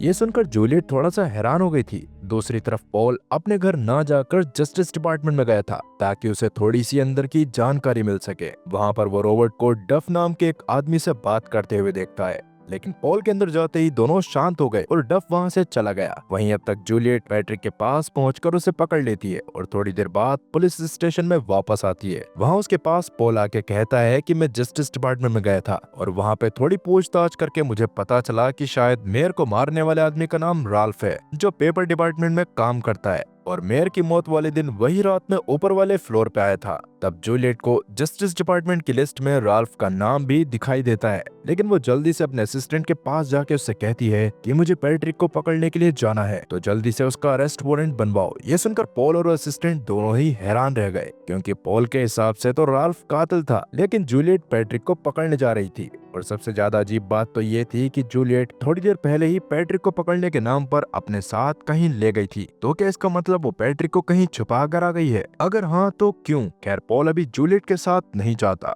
और जूलियट जल्दी से पैट्रिक के घर की तरफ जाने लगती है। वो इस बात को जानती थी कि पैट्रिक के खिलाफ वारंट इशू होते ही असली कातिल उसे मारने के लिए जरूर आएगा क्योंकि मेयर और मैट को मारने वाला बंदा कोई न कोई अंदर का आदमी ही है। जूलियट का ये शक एकदम सही था। थोड़ी ही देर में पैट्रिक के घर के बाहर डफ पहुंच जाता है जिसको जूलियट आके देखने लगती है और उसे समझ आ जाता है कि मेयर और मैट को डफ ने ही जान से मारा है। पर क्यों? ये जानने से पहले जूलियट डफ से कहती है कि आज से 1 साल पहले पैट्रिक की वाइफ की मौत हो चुकी है और उसी वजह से वो 6 महीने पहले से सिंगल बंदे के रूम वाले घर में शिफ्ट हो गया था, लेकिन जस्टिस डिपार्टमेंट वालों ने अब तक उसके एड्रेस को अपडेट नहीं करा, जिसकी वजह से ही डफ ने जब पैट्रिक को फंसाने की कोशिश करनी चाहिए तो उसने मेयर की पेंटिंग को गलती से पैट्रिक के पुराने वाले घर में रख दिया, जबकि पैट्रिक तो दूसरे घर में रह रहा था और उसके पास अब इस घर की चाबी भी मौजूद नहीं थी। जूलियट को इस बारे में तभी समझ आ गया था जब उसे पता चला था कि पैट्रिक वहाँ नहीं रहता, जिसका मतलब उसे कोई अंदर का आदमी फंसाने की कोशिश कर रहा है क्योंकि जस्टिस डिपार्टमेंट जैसे बड़े डिपार्टमेंट के लोगों के पास ही उसके घर की चाबी हो सकती है। अब जूलियट के मुंह से अपनी सच्चाई सुनकर डफ सीढ़ियों से नीचे भागना शुरू कर देता है, जिस दौरान जूलियट उसका पीछा करने की कोशिश करती है पर डफ उसको जान से मारने के लिए सीढ़ियों से नीचे लटका देता है और अगर जूलियट वहाँ से निकल जाती तो पक्का उसकी मौत होती। तब अपनी जान बचाने के लिए जूलियट अपने पास मौजूद एक नाइफ को निकालती है, मगर गलती से वो नाइफ उसके हाथ से छूटकर नीचे गिर गया। अभी डफ भी उसे नीचे गिराने ही वाला था कि तभी जूलियट ने उसका हाथ पकड़कर तोड़ दिया, जिससे डफ दर्द में वहां से भाग गया और तभी साइलो में रहने वाले कुछ आम लोग आके जूलियट को ऊपर खींच लेते हैं, लेकिन अब डफ जूलियट के हाथ से निकल चुका था। अभी जूलियट पुलिस स्टेशन में आके तुरंत ही इस बारे में पॉल को बताती है, जो सुनकर पॉल भी काफी हैरान होता है। वहीं डफ अभी भी भागकर एक जेनिटर रूम के पास आ गया था, जिसके अंदर से रॉबर्ट बाहर आता है और रॉबर्ट खुद भी डफ को वहां देखकर हैरान रह जाता है। असल में रॉबर्ट उस रूम में आता जाता रहता था मगर किसी को पता नहीं होता कि उस जेनिटर रूम में क्या है। अभी जब डफ रॉबर्ट को बताता है कि वो बड़ी मुश्किल से जूलियट से अपनी जान बचा कर आया है, तो रॉबर्ट आराम से उसे बताता है कि ये रूम असल में उसके पिता का था, जो साइलो के सभी लोगों की नजर में एक जेनिटर थे। लेकिन वो उस कमरे के अंदर रहकर एक ऐसे काम को करा करते थे जिसकी वजह से साइलो में रहने वाले 10,000 लोग बिना किसी दिक्कत के रह पा रहे थे। इसी वजह से बड़े होकर रॉबर्ट ने भी उनकी ही तरह काम करना शुरू करा। मगर वो काम क्या है और अंदर क्या होता है, जल्दी ही इस बारे में आप लोगों को पता चलेगा। खैर अभी रॉबर्ट डफ से बातें करते हुए डफ को बालकनी के पास लेकर आ गया और आगे कहता है कि मेरे पिता की साइलो में बहुत इज्जत थी और अब मेरी भी काफी इज्जत है, लेकिन अगर जूलियट ने तुम्हें पकड़ लिया और तुमने मेरे बारे में बता दिया कि मैंने मैट और मेयर को मरवाया है, तो मेरी बदनामी होगी और मैं साइलो के लोगों को सुरक्षित नहीं रख पाऊंगा। इतना बोलकर रॉबर्ट ने डफ को बालकनी से धक्का मार दिया था, जिससे नीचे गिरकर डफ की मौत हो जाती है। अब डफ की मौत को सबके सामने जज मीडोज ने खुदकुशी की तरह दिखा दिया था, जैसे डफ ने पहले मेयर और मैट को जान से मारा हो और बाद में पकड़े जाने के डर से खुद को खत्म कर लिया। लेकिन जूलियट के हिसाब से इस सब में रॉबर्ट का भी हाथ था, क्योंकि रॉबर्ट ज्यादातर डफ के साथ ही रहता था। इस बारे में वो मीडोज से कहती भी है, लेकिन मीडोज अपनी तरफ से फाइल को बंद कर चुकी थी और इस केस पर अब जूलियट को कोई इन्वेस्टिगेशन करने की जरूरत नहीं थी। ये सुनकर जूलियट को काफी बुरा लगा, लेकिन वो पॉल के साथ मीडोज के ऑफिस से बाहर आ जाती है। इसके बाद भी जूलियट रॉबर्ट और डफ के बारे में सीक्रेट इन्वेस्टिगेशन करना चाहती थी और जब वॉर्नर को इस बारे में पता चला तो उसने जूलियट को अपने पास बुलाया। उसने जूलियट से कहा कि रॉबर्ट के बारे में इन्वेस्टिगेशन करने में अगर तुम्हें मेरी कोई मदद चाहिए तो जरूर बताना, जिस पर जूलियट भी हाँ कह देती है और अभी मेयर से 2 दिन की लीव भी मांगती है ताकि वो नीचे वाले फ्लोर पे जाके कुछ समय अपने पुराने लोगों के साथ रह सके। मेयर भी इस पर मान गई थी और जूलियट अभी वहां से निकलने के बाद जब कैफेटेरिया के पास आई तो वहां वो लूकस नाम के सिस्टम एनालिस्ट को देखती है, जो कैफेटेरिया की स्क्रीन से स्टार्स को ऑब्जर्व कर रहा था। मगर उसे पता नहीं होता कि ये आसमान में चमकने वाली चीजें क्या हैं। वो इस बारे में जूलियट को भी बताता है और तब जूलियट को ये बात पता चलती है कि आसमान में मौजूद ये चीजें कुछ समय में सेम पैटर्न्स बनाती हैं, जिसके बारे में जानने के बाद जूलियट खुद भी हैरान थी। खैर आगे जूलियट नीचे जाके सीधा मार्था से मिली। तब मार्था उसको वो कैमरा दिखाती है जो जूलियट ने मार्था को दिया था और मार्था को उस कैमरा के पार्ट के अंदर एक छोटा सा मैप दिखाई दे रहा था, लेकिन साइलो में हाई लेवल के मैग्नीफाइंग ग्लासेस बनाने की परमिशन नहीं होती, जिसकी वजह से मार्था और जूलियट को समझ नहीं आता कि उस मैप में क्या है। अभी मार्था जूलियट को ये भी बताती है कि एक समय पर जूलियट की माँ ने ही आखिरी बार मैग्नीफाइंग ग्लास बनाया था, जो काफी पावरफुल था, लेकिन उसे जस्टिस डिपार्टमेंट ने ढूंढकर उसी समय डिस्ट्रॉय करवा दिया था। अब वैसे जूलियट को इस बारे में याद था, लेकिन उसे समझ नहीं आता कि साइलो में इतने अजीब रूल क्यों हैं। और तभी मार्था उसे एक और अजीब रूल के बारे में बताती है कि एक समय पर वो साइलो में एक एलिवेटर बनाना चाहती थी ताकि लोगों को अलग अलग फ्लोर्स पे जाने में आसानी हो, मगर जस्टिस डिपार्टमेंट ने उसके आइडिया को बेकार बताकर ऐसा कुछ भी करने से मना कर दिया था। ये सुनकर जूलियट और ज्यादा हैरान होती है और अब उसकी यही हैरानी उसे मजबूर कर देती है कि वो अपनी छुट्टियों को कैंसिल करवाकर ऊपर जाए और वापस से अपनी इन्वेस्टिगेशन करना शुरू करे। इसके लिए उसके दिमाग में एक आइडिया आता है और वो चुपके से डफ के घर में जाके जॉर्ज का वो पुराना खिलौना रख देती है, जो असल में साइलो के लोगों के लिए एक हिस्टोरिकल आर्टिफैक्ट था जिसकी वैल्यू बहुत ज्यादा थी। और अगर डफ के घर में ऐसा हिस्टोरिकल आर्टिफैक्ट मिलता तो उसकी फाइल वापस से खुल जाती और जूलियट को डफ के साथ साथ रॉबर्ट के ऊपर इन्वेस्टिगेशन करने का मौका भी मिलता। और किस्मत से सारी चीजें जूलियट के प्लान के हिसाब से होती हैं और डफ की फाइल को वापस से ओपन कर दिया गया। इस बात से रॉबर्ट काफी गुस्से में था, मगर इस बार वो काफी कोशिश के बाद भी फाइल को ओपन होने से नहीं रोक पाता।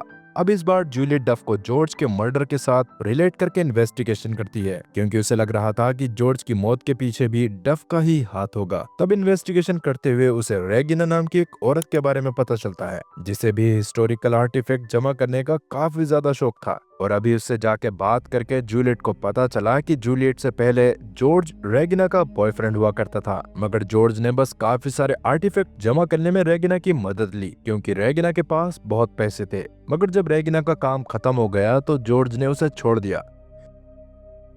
अभी रेगिना ये भी कहती है कि जॉर्ज ने इसी तरह से कुछ ढूंढने की कोशिश में कई लड़कियों का सहारा लिया था और पक्का वो जूलियट के पास भी अपने ही किसी न किसी काम के कारण आया होगा। ये सुनकर जूलियट हैरान हो जाती है और अब तो वो इस बारे में किसी भी हाल में पूरी सच्चाई पता करना चाहती थी। वहीं रॉबर्ट को इस बारे में पता चल जाता है कि जो आर्टिफैक्ट डफ के घर में मिला है वो जॉर्ज का था। तब वो समझ जाता है कि जूलियट ऐसा जानबूझकर कर रही है और उसने ही वो आर्टिफैक्ट डफ के घर में जाकर रखा होगा ताकि वो जॉर्ज के असली कातिल तक पहुंच सके। इस बारे में बात करने के लिए वो जूलियट के पास उसके ऑफिस में जाता है और उसे सुनाना शुरू कर देता है। पर किस्मत से उस समय वहाँ वॉर्नर भी मौजूद था, जो जूलियट को प्रोटेक्ट करते हुए कहता है कि वो आर्टिफैक्ट पक्का डफ ने ही अपने पास रखा होगा, क्योंकि जॉर्ज के मरने के बाद जो इन्वेस्टिगेशन टीम उसके घर में गई थी उसमें डफ भी शामिल था। ये सुनकर रॉबर्ट वहाँ से गुस्से में चला गया, जिसके बाद वॉर्नर भी वहाँ से चला जाता है और उन सबके जाने के बाद पॉल जूलियट पे गुस्सा करने लगा, क्योंकि उसके हिसाब से जूलियट को उसे इस बारे में पहले सच्चाई बता देनी चाहिए थी, लेकिन जूलियट को तो उसके ऊपर भरोसा ही नहीं था। अब वैसे कहीं ना कहीं पॉल सच में काफी अच्छा इंसान था,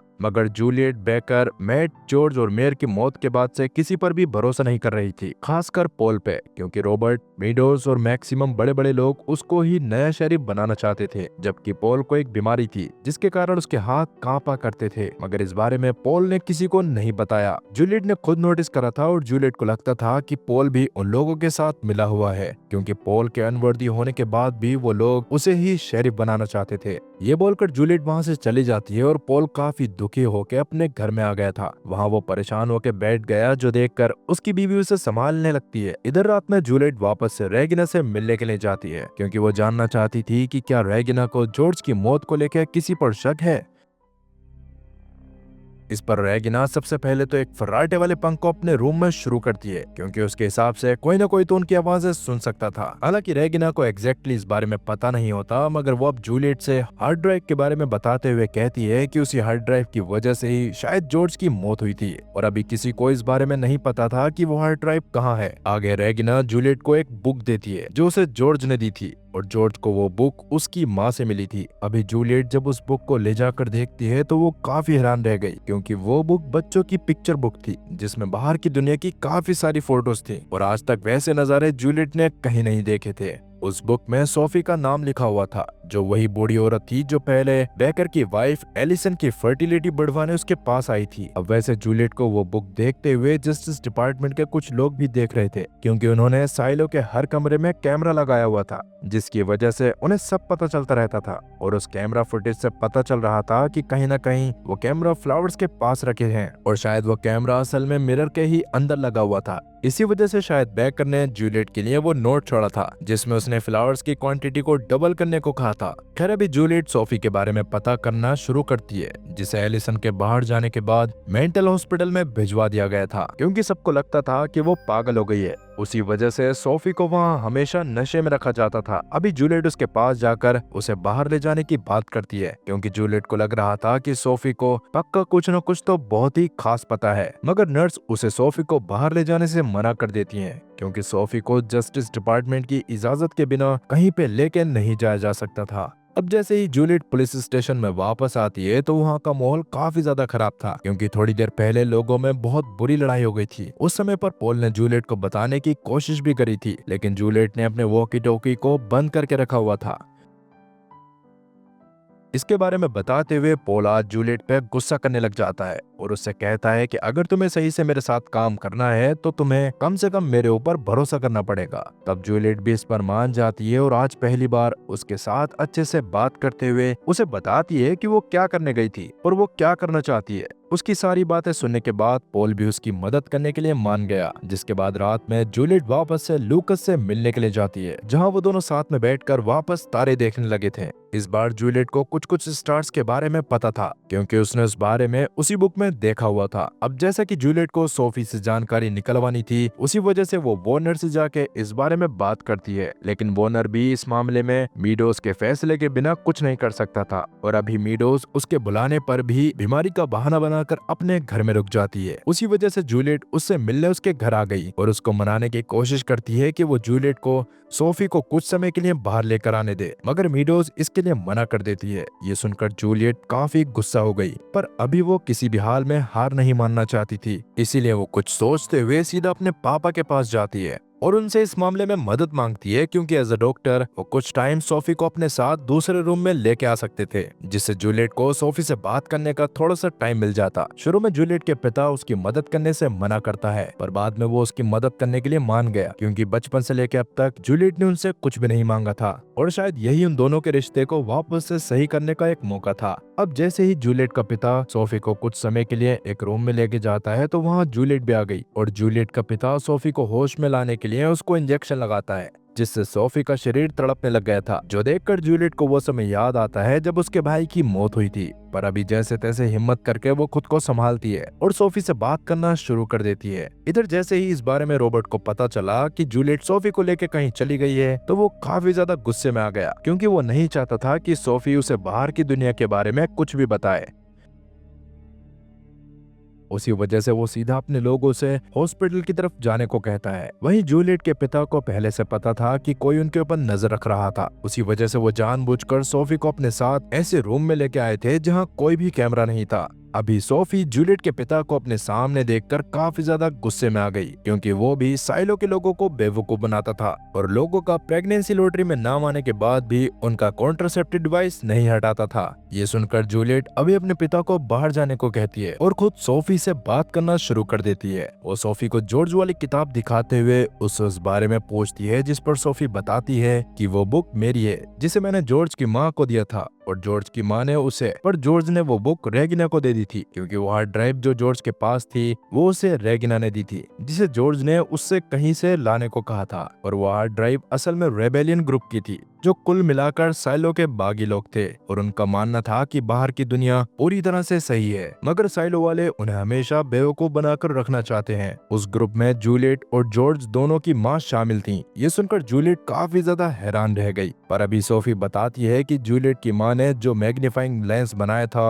वो असल में जॉर्ज की माँ ने ही बनाने में उसकी मदद करी थी और वो लोग उसी तरह से और भी कई आविष्कार करना चाहते थे, जिससे या तो बाहर की दुनिया के बारे में पता लगाया जा सके या फिर अंदर रहने वाले लोगों के जीवन को आसान करा जा सके। अब सोफी से थोड़ी देर बात करने के बाद जूलियट बाहर जाके अपने पिता से जानने की कोशिश करती है कि वो साइलो के लोगों के साथ धोखा क्यों कर रहा है। इस पर जूलियट का पिता परेशान होकर बताता है कि उसे ऐसा करने के लिए जस्टिस डिपार्टमेंट ने कहा था और अगर वो ऐसा नहीं करता तो वो लोग उसे बर्बाद कर देते। उसी वजह से जूलियट के पिता को शुरू से पता था कि वो उन लोगों के खिलाफ कुछ भी नहीं कर सकता जो पावर में है। अब ये सुनकर जूलियट शांत हो जाती है और फिलहाल के लिए सोफी को व्हीलचेयर की मदद से उसके रूम में वापस लाके छोड़ देती है। वहां आकर जैसे ही सोफी मिरर को देखती है तो वो भी जूलियट को मिरर से दूर रहने को कहती है,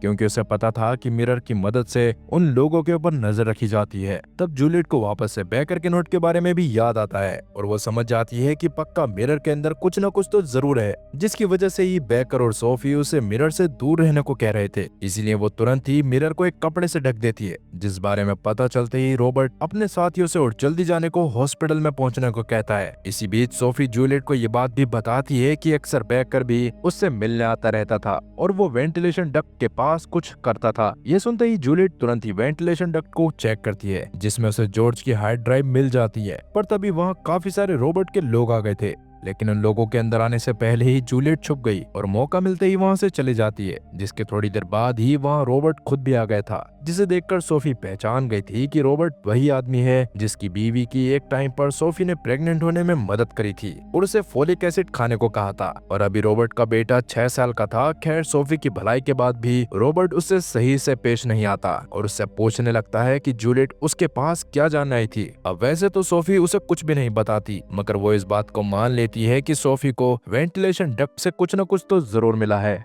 ये सुनकर रॉबर्ट समझ जाता है कि पक्का वो कोई हार्ड ड्राइव ही होगी, जिसके बारे में सोच सोच कर रॉबर्ट परेशान हुए जा रहा था। वहीं जूलियट हॉस्पिटल के ही दूसरे कमरे में आ गई होती है, जहाँ के कंप्यूटर से वो हार्ड ड्राइव को कनेक्ट करके उसके कंटेंट को देखने की कोशिश करती है, लेकिन उसे हार्ड ड्राइव में एक्सेस करने की परमिशन नहीं थी, इसलिए वो उसके कंटेंट को नहीं देख पाती। तब उसी बारे में सोचते हुए जूलियट को वो समय याद आता है जब उसकी माँ एक दिन एक दवाई को लेके किसान के पास गई थी और उसने किसान को दवाई देके उससे एक बक्सा लिया था, उस बक्से में असल में एक बीमार रैबिट था और जूलियट की माँ अपने पास मौजूद मैग्नीफाइंग ग्लास की मदद से उसका ही ऑपरेशन करके देखना चाहती थी। उस ऑपरेशन को वो जूलियट के सामने ही करती है, जिसमें जूलियट की माँ कामयाब भी हो गई थी, जिससे जूलियट और उसकी माँ दोनों को काफी खुशी हुई। साथ ही तब जूलियट की माँ जूलियट को बताती भी है उस मैग्नीफाइंग ग्लास की मदद से हम कई लोगों की मदद कर सकते हैं। पर उसके कुछ दिनों बाद ही अचानक जस्टिस डिपार्टमेंट वाले जूलियट के घर में छापा मारते हैं, क्योंकि उन्हें वहाँ मैग्नीफाइंग ग्लास होने के बारे में पता चला था। शुरू में तो जूलियट की माँ उन्हें काफी बार कहती है कि यहाँ कोई भी मैग्नीफाइंग ग्लास नहीं है, लेकिन कोई भी उसकी बात पर भरोसा नहीं करता और वो लोग लगातार उसके घर में तोड़फोड़ करते हैं। तब जूलियट का पिता जूलियट की माँ से कहता है कि तुम्हें वो मैग्नीफाइंग लेंस उन लोगों को दे देना चाहिए। इस पर जूलियट की माँ मान जाती है और अभी जैसे ही वो उन लोगों के सामने मैग्नीफाइंग लेंस रखती है, वैसे ही वो उस लेंस को तोड़ देते हैं। और अब जूलियट की माँ से जानने की कोशिश करते हैं कि उनके पास मौजूद रैबिट कहाँ है। ये सुनकर तो जूलियट के भी होश उड़ गए थे, क्योंकि उस रैबिट और मैग्नीफाइंग लेंस के बारे में उसकी माँ या उसने किसी को नहीं बताया था। पर उन्हें ये काम जूलियट के पिता का लग रहा होता है, इसलिए वो पहले तो जस्टिस डिपार्टमेंट वालों के सामने झूठ बोलते हैं कि उस रैबिट के मरने के बाद उन्होंने उसे खा लिया था, जो सुनकर जस्टिस डिपार्टमेंट वाले वहां से चले गए। उनके जाने के बाद जूलियट का पिता जूलियट की माँ को समझाने की कोशिश करता है कि उसने जस्टिस डिपार्टमेंट वालों को रैबिट या मैग्नीफाइंग लेंस के बारे में कुछ नहीं बताया था, लेकिन जूलियट और उसकी माँ दोनों में से किसी को इस बात पर भरोसा नहीं होता।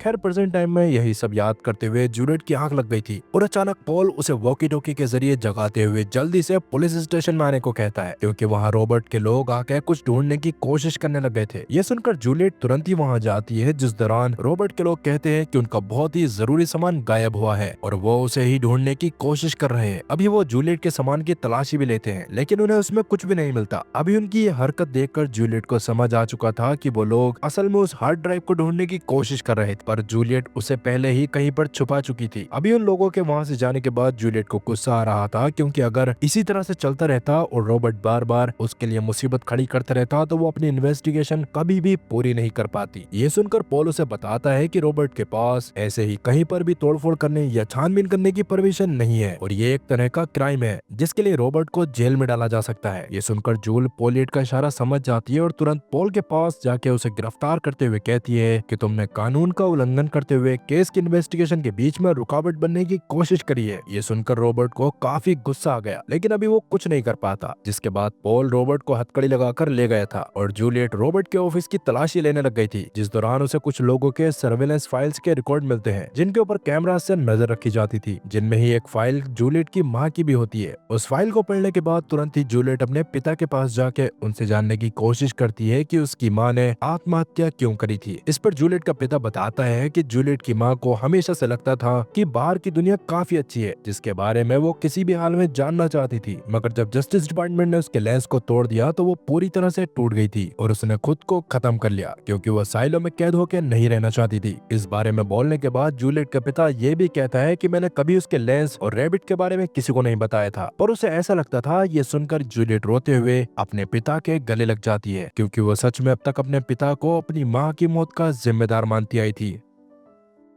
मगर अब जैसा कि उसे समझ आ गया था कि जस्टिस डिपार्टमेंट वाले मिरर की मदद से उन पर नजर रखते हैं, तो उसे दुख हो रहा था कि इतने सालों तक वो बेफालतू में अपने ही पिता पे शक करके उनसे दूर रही। अब इसके बाद जूलियट एक बच्चे वाली मशीन के एरिया से उस हार्ड ड्राइव को निकालती है और उसे लेके मार्था के पास जाने लगती है, जिससे पता हो सकता था कि उस हार्ड ड्राइव के कंटेंट को कैसे देखना है। लेकिन रास्ते में जूलियट को जस्टिस डिपार्टमेंट के लोग नीचे आने वाले लोगों की तलाशी लेते हुए दिखाई देते हैं, जिन्हें देखकर वो समझ जाती है कि रॉबर्ट के जेल में जाने के बाद भी उसके लोग हार्ड ड्राइव को ढूंढने की कोशिश कर रहे हैं, जिसका मतलब उसे किसी भी हाल में दूसरा कोई प्लान बनाकर नीचे जाना पड़ेगा। इसलिए वो वापस से ऊपर चली गई। इधर अभी जब पॉल अपने घर जाता है तो खाना लेते समय वो अपनी बीमारी के कारण अपनी प्लेट को गिरा देता है, जिससे उसकी बीवी को उसकी ओर ज्यादा टेंशन होने लग गई थी, मगर पॉल उसे उसकी टेंशन ना लेने को कहता है। वहीं जूलियट के पिता ने अब तक मार्था को मैसेज करके बता दिया था कि जूलियट उसके पास उससे मिलने के लिए आने वाली है, पर जैसा कि सिक्योरिटी चेक इन की वजह से जूलियट नीचे नहीं जा पा रही थी तो मार्था को उसकी टेंशन होने लगती है। वहीं जूलियट अभी भी सोच रही थी कि वो नीचे कैसे जाएगी। तभी उसे लूकस के बारे में याद आता है, जो एनालिस्ट था, तो कहीं ना कहीं उसको पता हो सकता था कि उस हार्ड ड्राइव की फाइल्स को कैसे एक्सेस करना है। इसीलिए जूलियट उसे कांटेक्ट करके जैसे तैसे ऊपर बुलाती है, जहां लूकस उस हार्ड ड्राइव को चेक करके बताता है कि उस हार्ड ड्राइव को स्पेशल कंप्यूटर्स की मदद से ही एक्सेस करा जा सकता है, जैसे मेयर के कंप्यूटर मीडोज का कंप्यूटर या फिर शेरिफ के ऑफिस वाला कंप्यूटर, मगर अपने वर्क प्लेस वाले कंप्यूटर को यूज करने के लिए जूलियट को नीचे ही जाना पड़ेगा। उसी वजह से वो टेंशन में आ जाती है और उसको समझ नहीं आ रहा होता कि वो नीचे कैसे जाएगी। अभी वो एनालिस्ट को भी सच बता देती है कि किस तरह से साइलो वाले उन्हें वहम में रख रहे हैं। ये जानकर शुरू में तो एनालिस्ट को इस बात पर भरोसा नहीं होता। इसी वजह से जूलियट उसे पास में लगे शीशे को तोड़कर दिखाती है जिसके अंदर एक कैमरा था, और अभी लूकस को भी सब समझ में आ जाता है। वो भी अब जूलियट की मदद करना चाहता था, पर कुछ भी करने के लिए उन्हें पहले नीचे ही जाना पड़ेगा। इसीलिए अब जूलियट हिम्मत करके सीधा नीचे जाने लगती है, जिस दौरान सीढ़ियों पर मौजूद गार्ड्स ने उसे रोक लिया था और जूलियट भी थोड़ा सा टेंशन में आ गई थी। तभी किस्मत से वहाँ वॉर्नर पहुंच जाता है, जो जूलियट को बिना चेकिंग करवाए नीचे लेके चला गया था। तब वॉर्नर जूलियट से बात करते हुए जानने की कोशिश भी करता है कि उसने रॉबर्ट को अरेस्ट क्यों करवाया है। इस पर जूलियट बताती है कि असल में मीडोज साइलो पे कब्जा नहीं करना चाहती, वो तो खुद ही रॉबर्ट की पपेट है और रॉबर्ट उसकी आड़ में साइलो के सारे डिपार्टमेंट्स पर नजर रखता है और साइलो पे कब्जा करना चाहता है। ये सुनकर वॉर्नर पूरी तरह से हैरान रह गया और इस बारे में सही से बात करने के लिए जूलियट को अपने साथ एग्रीकल्चरल एरिया में ले जाता है, क्योंकि वहाँ पर कोई भी मिरर्स नहीं थे, तो इसका मतलब कोई उन्हें देख भी नहीं सकता था। अब वहाँ पर बात करते हुए अचानक वॉर्नर जूलियट से पूछता है कि वो हार्ड ड्राइव कहाँ है, जिससे सब सच साबित हो सकता है। ये सुनकर तो जूलियट के होश उड़ गए थे, क्योंकि अब तक उसने वॉर्नर को हार्ड ड्राइव के बारे में कुछ बताया ही नहीं था। इसके कारण जूलियट समझ जाती है कि वॉर्नर खुद भी रॉबर्ट से मिला है और असल में रॉबर्ट नहीं बल्कि वो खुद वॉर्नर ही है, जो साइलो पे कब्जा करके तानाशाह की तरह काम करना चाहता है। ये समझ आते ही जूलियट वहाँ से भागने की कोशिश करने लग गई थी, पर तभी पीछे से रॉबर्ट वहाँ आ गया, जिसको वॉर्नर पहले ही जेल से फ्री करवा चुका था। उसे देखते ही जूलियट वहाँ से दूसरी तरफ भागने की कोशिश करती है, पर तभी रॉबर्ट और वॉर्नर के और भी काफी सारे लोग आ गए, जिन्होंने जैसे तैसे जूलियट को पकड़ लिया था। और अब रॉबर्ट को जूलियट के बैग में वो हार्ड ड्राइव भी मिल जाती है, जिसके बाद वो लोग जूलियट को बाहर ले जाकर सबसे झूठ कहते हैं कि जूलियट साइलो से बाहर जाना चाहती है, और जैसा कि रूल था कि किसी के मुंह से ये बात निकलते ही उसे साइलो से बाहर भेज दिया जाएगा और किसी भी हाल में साइलो उसे अंदर नहीं लेगा, तो जूलियट को भी बाहर भेजने की तैयारी करी जाने लगती है। तब रास्ते में जूलियट पॉल को समझाने की कोशिश करती है कि मैंने सच में ऐसा कुछ भी नहीं कहा और ये लोग मुझे बस साइलो से बाहर भेजना चाहते हैं। पर तभी अचानक से रॉबर्ट जूलियट के पेट में मुक्का मारता है, जिससे जूलियट की हालत खराब हो गई थी। पर अभी वो जैसे तैसे हिम्मत करके पॉल को धक्का देती है और रॉबर्ट से अपना बैग छीनकर एक फ्लोर से नीचे वाले फ्लोर पे कूद जाती है।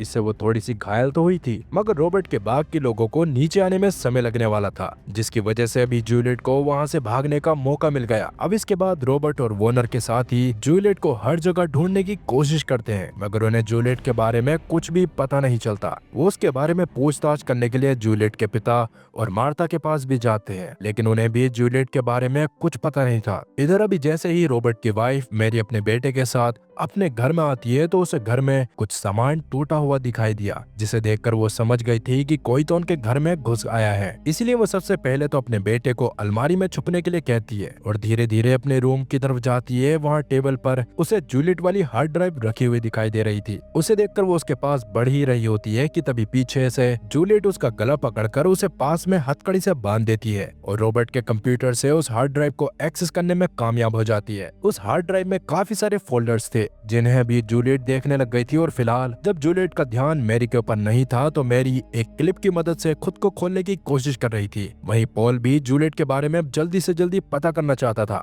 उसी वजह से वो जूलियट के घर में जाके छानबीन करता है, जिस दौरान उसे जूलियट के बाथरूम कैबिनेट के पीछे जॉर्ज की पिक्चर बुक मिलती है, जिसे देखकर वो खुद भी हैरान रह गया था। वहीं वॉर्नर को अपने ऑफिस में जाने पर एक छोटा सा ग्लोइंग टॉय दिखाई दिया, जिस पर 18 लिखा हुआ था। तब वॉर्नर उसको अपने पास ही रख लेता है। वहीं रॉबर्ट को पता चला था कि पिछले दिन जूलियट ने लूकस को भी अपने पास बुलाया था, इसीलिए वो लूकस को अपने पास बुलाता है, जिस दौरान डर के मारे लूकस उसे सब बता देता है कि कैसे जूलियट के पास एक हार्ड ड्राइव थी जिस पर नंबर 18 लिखा हुआ था। ये सुनकर रॉबर्ट तुरंत ही उस 18 नंबर वाली हार्ड ड्राइव की इन्फॉर्मेशन निकालकर उसे ट्रैक करने को कहता है। और अभी जैसे ही उसे पता चला कि वो हार्ड ड्राइव उसके ही रूम में है, तो वो परेशान होके तुरंत अपने साथियों को वहां जाने को कहता है। वहीं जूलियट फोल्डर्स में मौजूद वीडियोस को देखती है, जो असल में जॉर्ज की वीडियोस थी और उसे जॉर्ज ने स्पेशली जूलियट के लिए ही रिकॉर्ड करा था। जैसे उसे पता हो कि जूलियट इस हार्ड ड्राइव को ढूंढ ही लेगी, उसी वजह से जूलियट उन वीडियोस को देखने में पूरी तरह से खो चुकी थी। तभी मैरी भी खुद को फ्री कर लेती है और एक हथौड़ा लेकर धीरे धीरे जूलियट की तरफ बढ़ने लगती है।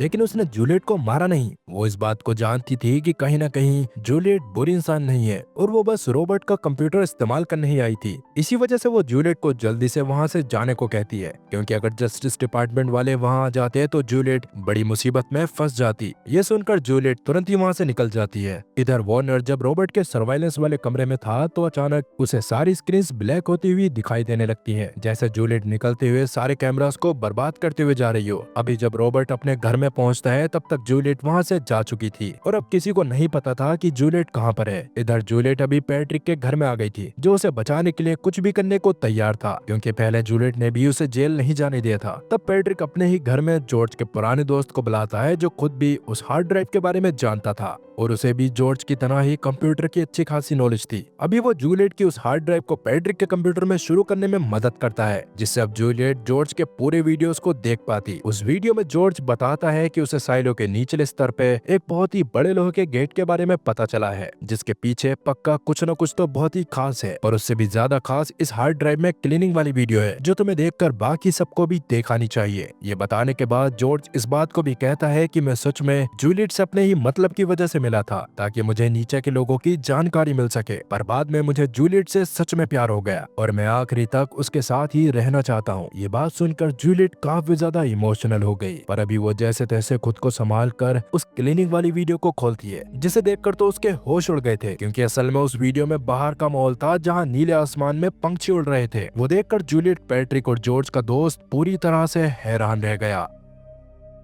अब वो इस वीडियो को सभी लोगों के कंप्यूटर तक पहुंचाना चाहते थे, पर इसके लिए उन्हें एक नेटवर्क बूस्टर की जरूरत थी, जो 30वें माले पर था। वहां जाने में काफी ज्यादा खतरा होता है। इसी वजह से पहले तो पैट्रिक जूलियट की मदद करने से मना करता है, पर साइलो के लोगों की भलाई के लिए वो ऐसा करने के लिए मान गया। वहीं अब तक वॉर्नर को भी समझ आ गया था कि जूलियट असल में पैट्रिक के कमरे में ही है। इसी वजह से वो तुरंत अपने साथियों को वहाँ भेजता है, पर किस्मत से जूलियट को इस बारे में पहले ही पता चल गया था। इसीलिए वो जॉर्ज के दोस्त के साथ गार्बेज एरिया वाले पाइप से लटक जाती है, जिससे रॉबर्ट और उसके साथी उसे ढूंढ नहीं पाते। और उन लोगों के वहां से जाने के बाद जूलियट जल्दी से पैट्रिक और जॉर्ज के दोस्त के साथ 30वें माले पर जाके उस वीडियो को कुछ सेकंड्स के लिए सभी लोगों के सामने लेके आ जाती है। उसे देखकर तो वॉर्नर के साथ काम करने वाले लोग भी पूरी तरह से हैरान रह गए थे, जिस दौरान वॉर्नर उन्हें उस वीडियो को भूलने को कहता है और जल्दी से अपने कुछ लोगों को 30वें माले पर भेजता है। तब भी जूलियट और जॉर्ज का दोस्त उसी गार्बेज एरिया वाले पाइप से लटक जाते हैं। पर अब तक वॉर्नर और रॉबर्ट को जूलियट की इस चालाकी के बारे में समझ आ गया था, जिसकी वजह से वो कुछ सामान पाइप में डालने लगते हैं, जिससे शुरू में जूलियट बच जाती है, पर एक बड़े मशीन पार्ट से बचने के लिए उसे पाइप के अंदर कूदना पड़ता है, जिससे वो रिसाइकलिंग डिपार्टमेंट में जाके गिरी थी। पर वहाँ जैसे तैसे शर्ली, मार्था और जूलियट के दोस्तों ने उसे बचा लिया था, लेकिन वो इस बात को अच्छे से जानते थे कि जल्दी ही रॉबर्ट, वॉर्नर अपने साथियों के साथ वहाँ जूलियट को पकड़ने के लिए आ जाएंगे और अब जूलियट को बचाया नहीं जा सकता। जूलियट खुद भी इस बात को अच्छे से जानती थी,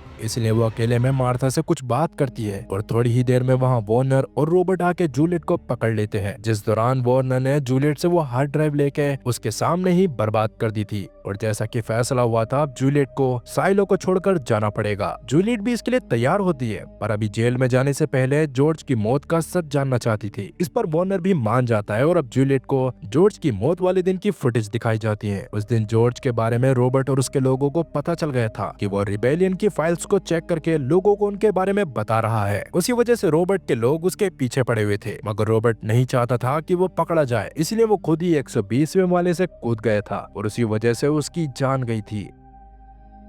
इसका मतलब जॉर्ज ने सच में खुद ही खुद को खत्म करा था। ये जानकर जूलियट थोड़ा सा दुखी होती है और अभी जब तक उसके लिए बाहर जाने वाला सूट बनकर नहीं आ जाता, तब तक उसे जेल में डाल दिया जाता है। वहीं मार्था भी एक इंसुलेशन टेप लेके एक औरत के पास जाती है, जो जूलियट के लिए बाहर जाने वाला सूट बनाने वाली थी। और मार्था ने उससे कहा था कि उस सूट में कुछ कुछ जगह इस टेप का इस्तेमाल भी करना। पर मार्था ऐसा क्यों कर रही है, इसके बारे में जल्दी ही हमें जानने को मिलेगा। खैर, अभी जेल में जूलियट से उसके पिता मिलने जाते हैं और थोड़ी देर बाद वहाँ शर्ली भी आ जाती है, जो जूलियट के लिए मीट बॉल्स लेके आई थी। वो जूलियट को कहती है कि तुम्हें सारी मीट बॉल्स खानी होंगी। इस पर जूलियट मान गई और सारी मीट बॉल्स खाने के बाद उसे मार्था का एक छोटा सा नोट मिला, जिसके हिसाब से उसने जूलियट का काम कर दिया था और जूलियट पूरी तरह से सेफ रहेगी। जूलियट उसे पढ़कर काफी खुश होती है। इधर पॉल उस फाइल को देखकर काफी हैरान हो गया। साथ ही उसे भी अब रॉबर्ट और वॉर्नर काफी बुरे लग रहे थे, लेकिन वो कुछ नहीं कर सकता था।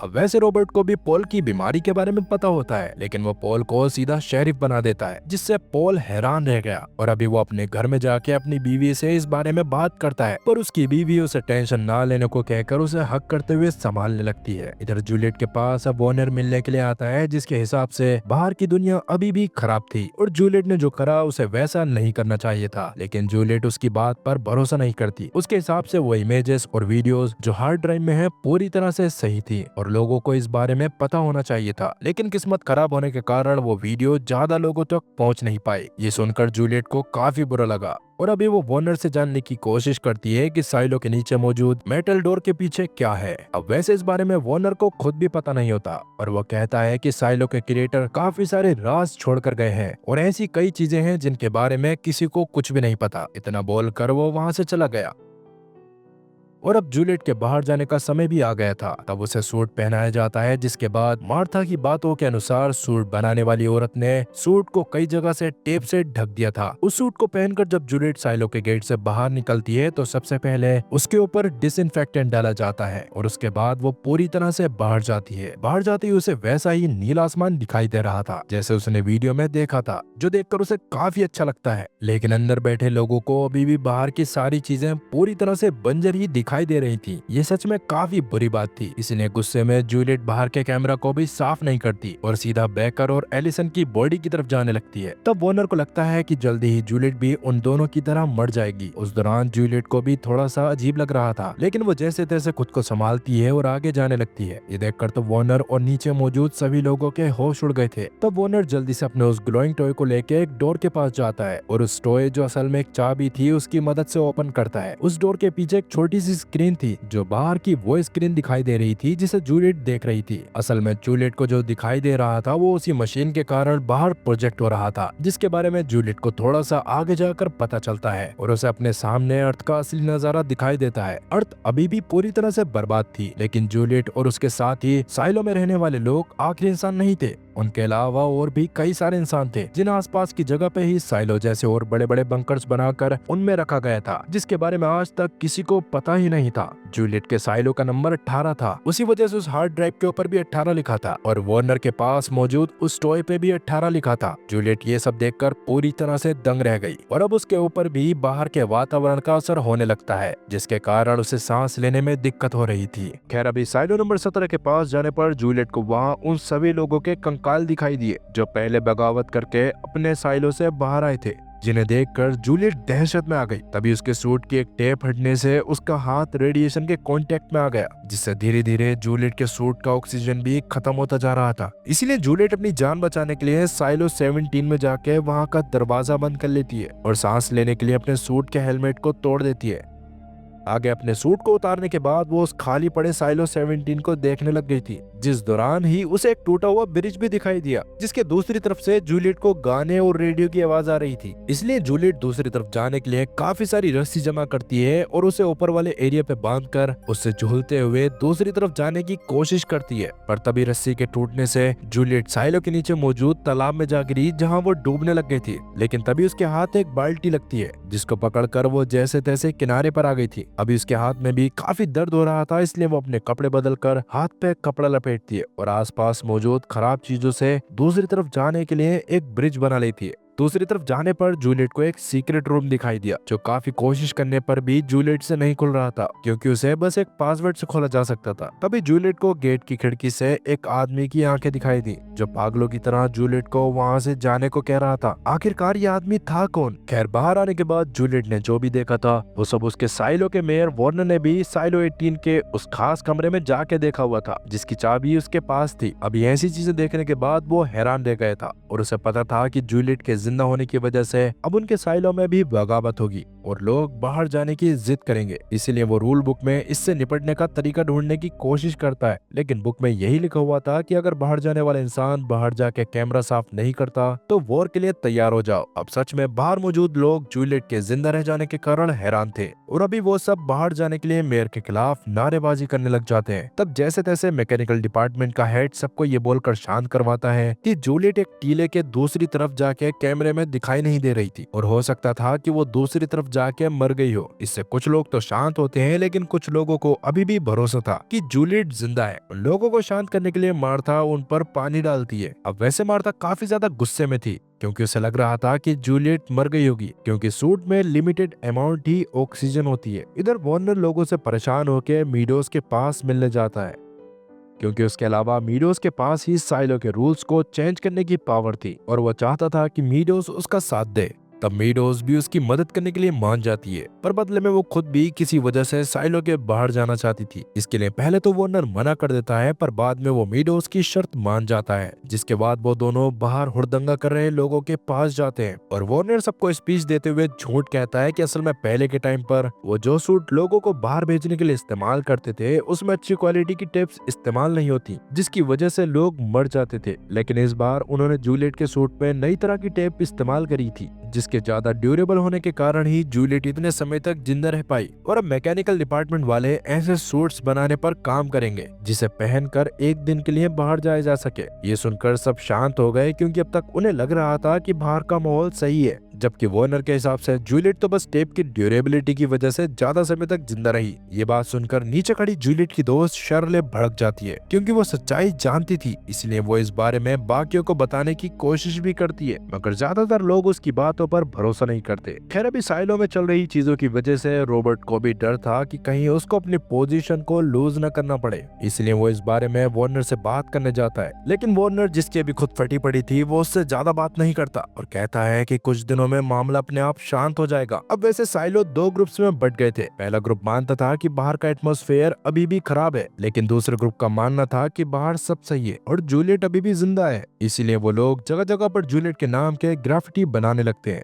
जो कहीं न कहीं एक बड़ी बगावत की शुरुआत थी। इधर जूलियट उस दरवाजे के पीछे मौजूद आदमी से बात करने की कोशिश करती है, जो जूलियट को अपना नाम सोलो बताता है, लेकिन वो जूलियट के लिए दरवाजा नहीं खोलता। अभी जूलियट उससे जानने की कोशिश करती है कि साइलो के लोग अचानक ऐसे क्यों मर गए। इस पर सोलो बताता है कि काफी साल पहले उनके साइलो में रहने वाले एक आदमी को लगने लग गया था कि बाहर की दुनिया पूरी तरह से सही हो गई है, इसीलिए वो साइलो के बाहर चला गया, जहाँ जाके उसने बाकियों की तरह कैमरा को साफ नहीं करा और साइड में गिर गया। उसके साइड में गिरने की वजह से वो लोगों को कैमरा में दिखाई नहीं दे रहा था, जिसकी वजह से बाकियों को भी लगने लगा कि बाहर की दुनिया सही है और वो लोग बगावत करके बाहर चले गए, जिसकी वजह से वो सब मारे गए थे। इस बात को सुनकर जूलियट परेशान हो गई, क्योंकि वो भी कैमरा से दूर यहाँ आ गई थी और उसके साइलो में मौजूद लोगों को भी लग सकता था कि बाहर सब सही है और ऐसे में वो भी बगावत करके बाहर आ सकते थे। इसलिए वो जल्दी से अपने सूट के पास जाने लगती है, ताकि वो अपने साइलो में वापस जाके लोगों को समझा सके कि बाहर का वातावरण सही नहीं है। दूसरी तरफ सच में साइलो 18 के अंदर ऐसे ही हालात बनते जा रहे थे। इसी बीच कुछ गार्ड्स टेडी नाम के एक लड़के को जूलियट के नाम के ग्राफिटी बनाते हुए पकड़ लेते हैं, जिससे शार्ली और उनके बाकी रिबेलियन साथी भड़क चुके थे। वही वार्नर मीडोज को अपने साथ साइलो के उसी सीक्रेट कमरे में लेके आता है, जहाँ मीडोज को समझ नहीं आ रहा था कि जूलियट को क्यों लगा कि बाहर की दुनिया सही है। इस पर वार्नर उसे उस हार्ड ड्राइव के बारे में बताता है जिसे उसने जूलियट के पास से लेके बर्बाद किया था, जो बताने के बाद वार्नर मीडोज से झूठ भी कहता है कि जूलियट खुद बाहर जाना चाहती थी, जबकि वार्नर ने जानबूझकर जूलियट को बाहर भेजा था।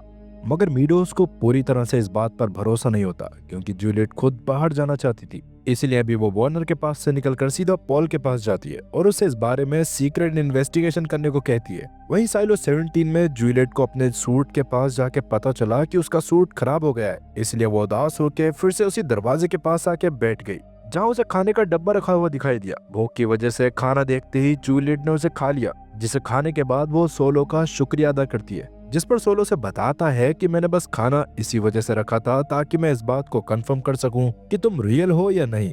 अभी जूलियट सोलो से बात करते हुए उसे अपने सूट के खराब होने के बारे में बताती है, जिस पर सोलो उसे साइलो 17 के एसेक्स लेवल में जाने को कहता है, जहां से जूलियट को फायर फाइटर्स से सूट मिल सकते थे, जिन्हें पहनकर बाहर जाया जा सकता था। लेकिन अभी सबसे बड़ी दिक्कत ये थी कि जब इस साइलो में बगावत हुई थी तो उस समय कुछ गड़बड़ होने के कारण पानी का सोर्स खराब हो गया था और पूरे साइलो में पानी भरने लगा था, जिसका मतलब एसेक्स लेवल भी अभी पानी के नीचे था। लेकिन जूलियट उस तक कैसे पहुंचेगी? खैर, इधर टेडी के गिरफ्तार होने के गुस्से की वजह से शर्ले और उसके साथी गुस्से में शेरिफ के ऑफिस की तरफ बढ़ने लगते हैं, जिस दौरान शर्ली का बॉस नॉक्स और ऑफिसर हैंक आके उन्हें शांत करवाने की कोशिश करने लग गए थे। पर तभी अचानक भीड़ में मौजूद एक आदमी एक छोटा सा बॉम्ब बनाकर दरवाजे की तरफ फेंक देता है, जिससे गुस्से में एक दूसरे ऑफिसर ने शर्ली के लोगों की तरफ फायरिंग शुरू कर दी थी। इस दौरान शर्ली का एक साथी कूपर मारा गया और उस आदमी को भी गोली लग जाती है, लेकिन वो वहां से भागने में कामयाब हो जाता है। इधर शर्ली और उसके साथी कूपर की मौत की वजह से दुखी हो रहे थे और शर्ली सबका जिम्मेदार नोक्स को ठहराते हुए गुस्से में उसके मुक्का भी मारती है, क्योंकि अगर वो बीच में नहीं आता तो ऐसा कुछ भी नहीं होता।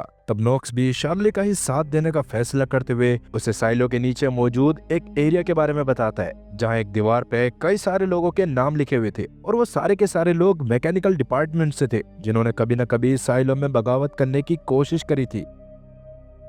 और सबसे अजीब बात यह थी कि हर बार बगावत की शुरुआत मैकेनिकल डिपार्टमेंट के लोग ही करते थे। इस बात को सुनकर शर्ली के दिमाग में एक आइडिया आता है और वो मीडोज से मिलने का फैसला करती है। वहीं मीडोज को पॉल की इन्वेस्टिगेशन से ये बात कंफर्म हो जाती है कि जूलियट को वार्नर ने जानबूझकर बाहर भेजा था। इससे वो दुखी होकर अंदर आ जाती है और एक प्रोजेक्टर से कुछ क्लिप्स को देखने लगती है, जिसमें एक औरत अपने बेटे के साथ समुद्र किनारे खेल रही थी। उसे देखकर मीडोज काफी इमोशनल हो गई थी, क्योंकि शायद वो प्रोजेक्टर उसके किसी पूर्वज का ही था, क्योंकि इस जमाने में तो वैसे भी कोई समुद्र नहीं बचा था। दूसरी तरफ साइलो 17 में जूलियट को समझ आ गया था कि वो पानी के अंदर कैसे जाएगी, लेकिन इसके लिए उसे सोलो की मदद लेनी पड़ती है और वह सोलो को बाहर बुलाती है। मगर इतने सालों में किसी डर की वजह से सोलो कभी उस दरवाजे के बाहर नहीं आया था, इसलिए वो अभी भी बाहर आने से मना कर देता है और जूलियट के बहुत ज्यादा बोलने के बाद भी नहीं मानता। इससे जूलियट भी परेशान होकर उसे थोड़ी सी इमोशनली बातें करती है, जिन्हें सुनकर सोलो का मन पिघल गया था और वो बाहर आ गया, जिससे जूलियट को काफी अच्छा लगता है। तो वो सबसे पहले तो सोलो से बैठकर बहुत ज्यादा बात करती है और बाद में रस्सी और बाकी जरूरी आइटम्स जमा करने लगती है, ताकि वो पानी के अंदर सांस लेने के कोई डिवाइस बना सके, जिससे ऊपर से सोलो पैडल की मदद से हवा नीचे भेजेगा और जूलियट को सांस लेने में आसानी होगी। अभी जूलियट को सारा सामान मिल तो जाता है, लेकिन उसे पैडल नहीं मिल रहा था, जिसकी वजह से वो परेशान होते हुए इधर उधर घूमने लगी। और तब सोलो उसको अपने साथ साइलो 17 के स्कूल में लेके जाता है, जहाँ आज भी वहाँ पढ़ने वाले बच्चों के बैग्स रखे हुए थे और उनमें ही एक लड़की का बैग भी था, जिसे देखकर सोलो काफी इमोशनल हो गया। असल में वो लड़की सोलो के बगल वाले डेस्क पर बैठा करती थी और सोलो उसको काफी पसंद करता था। सोलो को रोता देखकर जूलियट उसे शांत करवाती है और फिर सोलो उसे स्कूल में रखा एक पियानो भी दिखाता है, जिसके नीचे वैसा सेम पेडल रखा था, जिससे पाइप की मदद से हवा नीचे भेजी जा सकती थी। अभी उस पियानो को पूरी तरह से डिस्ट्रॉय करने से पहले सोलो एक आखिरी बार बहुत ही अच्छी धुन बजाता है, जो जूलियट को भी काफी पसंद आई, जिसके बाद वो उस पियानो से प्रेशर पेडल को निकाल लेते हैं। दूसरी तरफ साइलो 18 में वार्नर को पता चल चुका था कि मीडोज जल्द ही शर्ली और उसके साथियों से मिलने वाली है, जिससे वो काफी गुस्से में आ गया और रॉबर्ट से बात करते हुए एक प्लान बनाता है। तब रॉबर्ट उसे ये भी बताता है कि मीडोज ने लूकस को भी अपने पास मिलने के लिए बुलाया है, जो वही इंसान था जिसने पिछले पार्ट में जूलियट की उस हार्ड ड्राइव को एक्सेस करने में मदद करी थी और उसी वजह से उसे 15 साल के लिए माइन में काम करने की सजा मिली थी। अब वैसे कहीं न कहीं रॉबर्ट वार्नर के ऊपर भी गुस्सा था, क्योंकि वो चाहता था कि वार्नर उसके साथ मिलकर काम करे, जबकि वार्नर मीडो के साथ मिलकर काम कर रहा था, जिससे आगे चलकर रॉबर्ट की पोजीशन को भी खतरा हो सकता था। इसीलिए वो वार्नर से बात करने के थोड़ी देर बाद कुछ लोगों को मीडोज के खिलाफ प्रोटेस्ट करने के लिए मनाता है, जो मीडोज को बिल्कुल पसंद नहीं आता, और वो वार्नर से जल्द उसके प्रोटेक्टिव सूट को तैयार करने को कहती है, ताकि वो साइलो से बाहर जा सके। साथ ही वार्नर से कुछ और लोगों के लिए अच्छे क्वालिटी के सूट्स बनाने को भी कहती है, ताकि वो बाहर जाके बाहर की दुनिया को एक्सप्लोर कर सके। लेकिन वार्नर को ये आइडिया अच्छा नहीं लगता। अब फिलहाल के लिए वो मीडोज से इस बारे में अच्छे से बात करने के लिए उसे रात में डिनर के लिए इनवाइट करके चला जाता है। इधर नीचे हैंक और पॉल को पता चला था कि असल में जिस बंदे ने पुलिस स्टेशन के ऊपर बॉम्ब फेंका था वो शर्ली की टीम में था ही नहीं। वो जुडिशियल डिपार्टमेंट में काम करने वाला इंसान पैट्रिक था और गोली लगने के बाद से वो गायब है, जिसे ढूंढकर ही पता करा जा सकता था कि उसे ऐसा करने को किसने कहा। इधर साइलो 17 में जूलियट अब तक अपने डिवाइस को बना चुकी थी। तब वो सोलो से कहती है कि उसे लगातार प्रेशर पेडल को प्रेस करते रहना है। इस पर सोलो मान जाता है और जूलियट खुद को एक रस्सी से बांधकर पानी के नीचे चली गई, जिस दौरान उसने एक लोहे के भारी टुकड़े को भी खुद से बांधा हुआ था, ताकि वो पानी के नीचे आराम से पहुंच जाए। अब नीचे पहुंचने के बाद एसेक्स लेवल तक जाने के लिए जूलियट की रस्सी छोटी पड़ गई, इसीलिए जूलियट पाइप से एक लंबी सांस लेती है और अपनी रस्सी को खोलकर एसेक्स लेवल की तरफ जाने लगती है। उसी दौरान उसकी कमर से बंधा लोहे का टुकड़ा नीचे मौजूद कुछ चीजों में फंस गया, जिससे जूलियट को आगे बढ़ने और सांस लेने में दिक्कत आने लगी। अभी अपनी जान बचाने के लिए जूलियट एसेक्स लेवल के प्लेटफॉर्म पे लगे एक लोहे के टुकड़े को तोड़ती है और उस लोहे के टुकड़े की रस्सी को काट कर प्लेटफॉर्म पे चढ़ जाती है। वहाँ के एरिया में पानी भरा हुआ नहीं था और जल्द ही जूलियट फायर फाइटर्स का सूट लेकर ऊपर आ गई। जिसके बाद जब वो सोलो के साथ उसके सीक्रेट रूम वाले दरवाजे के पास जाती है तो सोलो को दरवाजे का पासवर्ड याद नहीं आ रहा था, क्योंकि इतने सालों में वो कभी वहाँ से बाहर नहीं आया था। अब वहाँ अगर वो 3 बार से ज्यादा गलत पासवर्ड डालता तो रूम 24 घंटे के लिए लॉक हो जाता, जिससे उन्हें काफी दिक्कत होती, क्योंकि खाने पीने का सारा सामान अंदर ही मौजूद था। इसलिए अभी गुस्से में सोलो जूलियट के ऊपर चिल्लाने लगता है, जिस दौरान जूलियट उसे शांत रहकर फिर से कोर्ट के बारे में सोचने को कहती है और किस्मत से तीसरी बारी में वो डोर खुल जाता है। जिसके बाद सोलो अंदर जाके दरवाजे को बंद कर लेता है और जूलियट को उससे दूर रहने को कहता है। इससे जूलियट बहुत दुखी होती है, क्योंकि अभी उसे सूट का हेलमेट नहीं मिला था और बिना सोलो की मदद के वो हेलमेट नहीं ढूंढ सकती थी। इसलिए वो सोलो से वापस अपनी सिचुएशन के बारे में डिस्कस करते हुए उसे समझाती है कि अगर सोलो ने उसकी मदद नहीं करी तो साइलो 18 में रहने वाले 10,000 लोग मारे जाएंगे। इस बात पर शुरू में तो साइलो का कोई रिस्पॉन्स नहीं आता, मगर जब जूलियट वहां से जाने लगती है तो सोलो दरवाजा खोलकर बाहर आ जाता है और अब उसे जूलियट पे पूरी तरह भरोसा भी हो गया था कि वो काफी अच्छी इंसान है। मगर अभी सबसे बड़ी दिक्कत हेलमेट थी, जिसकी लोकेशन सोलो को याद नहीं आती। इधर वॉर्नर के घर में जब मीडोज डिनर पर आती है तो वॉर्नर उसके खाने में जहर मिलाकर उसे खिला देता है, क्योंकि अगर मीडोज भी बाहर जाती तो लोग और ज्यादा भड़क जाते। अब मीडोज के पास बस कुछ मिनट बचे थे और वह इस समय में बाहर की दुनिया देखना चाहती थी, इसलिए वॉर्नर उसको वीआर की मदद से बाहर की दुनिया दिखाता है और उसकी मौत होने पर रोने लगता है। दरअसल वॉर्नर मीडोज को बहुत पहले से जानता था और वो दोनों पहले साथ में काम भी किया करते थे, लेकिन अचानक एक दिन मीडोज को साइलो के किसी बहुत ही खतरनाक राज के बारे में पता चला, जिसके बाद से वो अपने आप को अपने घर में कैद करके रखने लगी और उसने सबसे बात करना बंद कर दिया। मगर वो राज क्या था? खैर, अब तक चार्ली और उसके साथी भी ऊपर मीडोज से मिलने आ जाते हैं, जिस दौरान ऊपर रहने वाले कुछ लोग तो उनको मारने पर उतारू हो गए थे और वो नहीं चाहते थे कि वो शार्ली और नोक्स मीडोज से मिले। तब वॉर्नर भी बाहर आके मना करता है कि वो दोनों मीडोज से नहीं मिल सकते। इस पर नोक्स क्लारा नाम की औरत से नीचे एक लाल कलर का गुब्बारा फेंकने को कहता है, जिसके नीचे गिरते ही मैकेनिकल डिपार्टमेंट वाले पूरे साइलो की पावर को कट कर देते हैं। जिसके बावजूद मेयर के रूम की लाइट जलती रहती है। ये देखकर सब काफी हैरान थे और ये बात ज्यादा देर तक लोगों के दिमाग में ना रहे, इसलिए वॉर्नर नोक्स और शर्ली को मीडोज से मिलने की परमिशन दे देता है, लेकिन वो मार्था और क्लारा को अंदर जाने नहीं दे सकता था। इस पर शर्ली भी मान गई और अंदर जाने पर वो देखते हैं कि मीडोज अपनी सीट पर मरी हुई पड़ी थी और उसकी चेस्ट में एक चाकू घुसा हुआ था, जो असल में वॉर्नर और रॉबर्ट की सोची समझी चाल थी, ताकि शर्ली और उसके साथियों को फंसाकर बगावत होने से रोकी जा सके। वो दोनों भी इस बात को समझ जाते हैं और तुरंत बाहर आके मार्था और क्लारा को अपने साथ नीचे लेके जाने लगते हैं। इसके कुछ मिनट्स बाद ही वॉर्नर भी बाहर आके सबसे कहता है कि शार्ली और नोक्स ने मीडोज को जान से मार दिया, क्योंकि वो उनकी बात नहीं सुन रही थी। इससे सब गुस्से में आके उन्हें मारने के लिए नीचे की तरफ भागने लगे और नोक्स तब बड़ी मुश्किल से अपने साथियों के साथ सीढ़ियों के पीछे छुपकर अपनी जान बचाता है। इसके बाद वॉर्नर ने रॉबर्ट को साइलो का नया जज बना दिया था, जो तुरंत टास्क फोर्स को शर्ली, नोक्स, मार्था और क्लारा को ढूंढने को कहता है। वहीं क्लारा अपने एक साथी के बारे में बताती है जो उसी फ्लोर पे रहता था जहाँ वो लोग अभी भी थे। वो उन लोगों की मदद कर सकता है, क्योंकि ना तो वो अभी नीचे जा सकते हैं और ना ही ऊपर। तब क्लारा सबको अपने साथ उस आदमी के घर पे ले जाती है, जो असल में एक मिल्कमैन था और एक फ्लोर से दूसरे फ्लोर पे सामान पहुंचाने का काम करता था। इधर जब रॉबर्ट अपने घर में अपनी बीवी मैरी को नोक्स और उसके साथियों के बारे में बताता है तो मैरी खुद भी उन्हें ढूंढने का फैसला करती है। इसी बीच मेयर जूलियट के पिता, जो साइलो के डॉक्टर थे, उन्हें अपने पास बुलाकर जूलियट की घड़ी, उसका बैज और उसका कुछ सामान उसे देता है, जिसे देखकर डॉक्टर थोड़ा सा इमोशनल हो गया और तब वॉर्नर उससे रिक्वेस्ट करता है कि वो बगावत रोकने में उसकी मदद करे, क्योंकि भड़के हुए लोग उसकी बात पक्का सुनेंगे। मगर डॉक्टर इसके लिए साफ मना कर देता है, क्योंकि साइलो ने उसकी बेटी, उसकी बीवी और उसका सब कुछ छीन लिया और अगर वो बगावत रोकने में मदद करता तो ये जूलियट के सैक्रिफाइस का अपमान होता। इसी वजह से डॉक्टर वॉर्नर को सुनाता भी है और जूलियट का सामान लेकर वहां से चला जाता है। सोचो क्या होगा जब डॉक्टर को पता चलेगा कि जूलियट अभी भी जिंदा है। इधर इस सबसे अनजान जूलियट सोलो से हेलमेट के बारे में बात करते हुए ये भी पूछती है कि अगर उसका साइलो पानी से डूबा हुआ है तो वहाँ पावर कहाँ से आ रही है, क्योंकि इस हिसाब से तो जनरेटर बंद पड़ा होगा। इस पर सोलो से बताता है कि साइलोस के कुछ एरिया में बिजली किसी अननोन सोर्स से आती है, जिसके बारे में किसी को कुछ नहीं पता। ये सुनकर जूलियट हैरान हो गई। खैर, अभी वो सोलो से ये भी कहती है कि नीचे मौजूद वाटर पंप्स अभी भी चल रहे हैं और लगभग 10 महीने में पानी उस फ्लोर तक आ जाएगा जहाँ सोलो रहता है। ये सुनकर सोलो परेशान होने लगा और जूलियट से नीचे जाके पंप को बंद करने को कहता है, जिस पर जूलियट मना करते हुए सोलो से वो काम खुद करने को कहती है, क्योंकि जूलियट को जल्दी से हेलमेट ढूंढकर अपने लोगों की जान बचानी थी। यही बातें करते हुए वो दोनों सिक्योरिटी एरिया में जाते हैं, जहाँ आके जूलियट की तबीयत खराब होने लगी थी, जो देखकर सोलो को लगता है कि जूलियट को भूख लगी है और वो जूलियट के लिए खाना लेने चला जाता है। तब जूलियट खुद को जैसे तैसे संभाल कर सिक्योरिटी एरिया में कुछ रिकॉर्ड्स चेक करती है, जिससे उसे पता चला कि जिना नाम की एक औरत ने एक टाइम पर एक हेलमेट बोरो करा था। ये समझ आते ही जूलियट जिना के रूम में जाती है, जहाँ उसे जिना और उसके पति की एक फोटो मिली, जिसके नीचे सोलो और टीनी लिखा था, लेकिन ये वो सोलो नहीं था जो अभी जूलियट के साथ है। तो आखिर ये इंसान कौन है? और इतने में वहाँ सोलो भी आ गया, जिससे जूलियट उसकी असली सच्चाई के बारे में जानने की कोशिश करती है, मगर इस बात पर सोलो चिल्लाते हुए कहता है कि मैं ही सोलो हूँ। पर क्या वो सच बोल रहा है? जूलियट के दिमाग में लगातार यही सवाल चल रहा था, इसलिए वो सोलो से माफी मांगकर उस कमरे से बाहर आ गई, जिस दौरान अचानक से उसके हाथ में दर्द होने लग गया था, क्योंकि रेडिएशन के कांटेक्ट में आने के कारण उसके हाथ में खतरनाक इन्फेक्शन हो चुका था। तभी उसकी नजर पास में मौजूद एक हेलमेट पर पड़ती है, जिसे देखकर वो हिम्मत करके उसे उठाती है, पर अचानक जमीन पर गिरकर बेहोश हो गई। ऐसे में क्या सोलो उसकी मदद करेगा?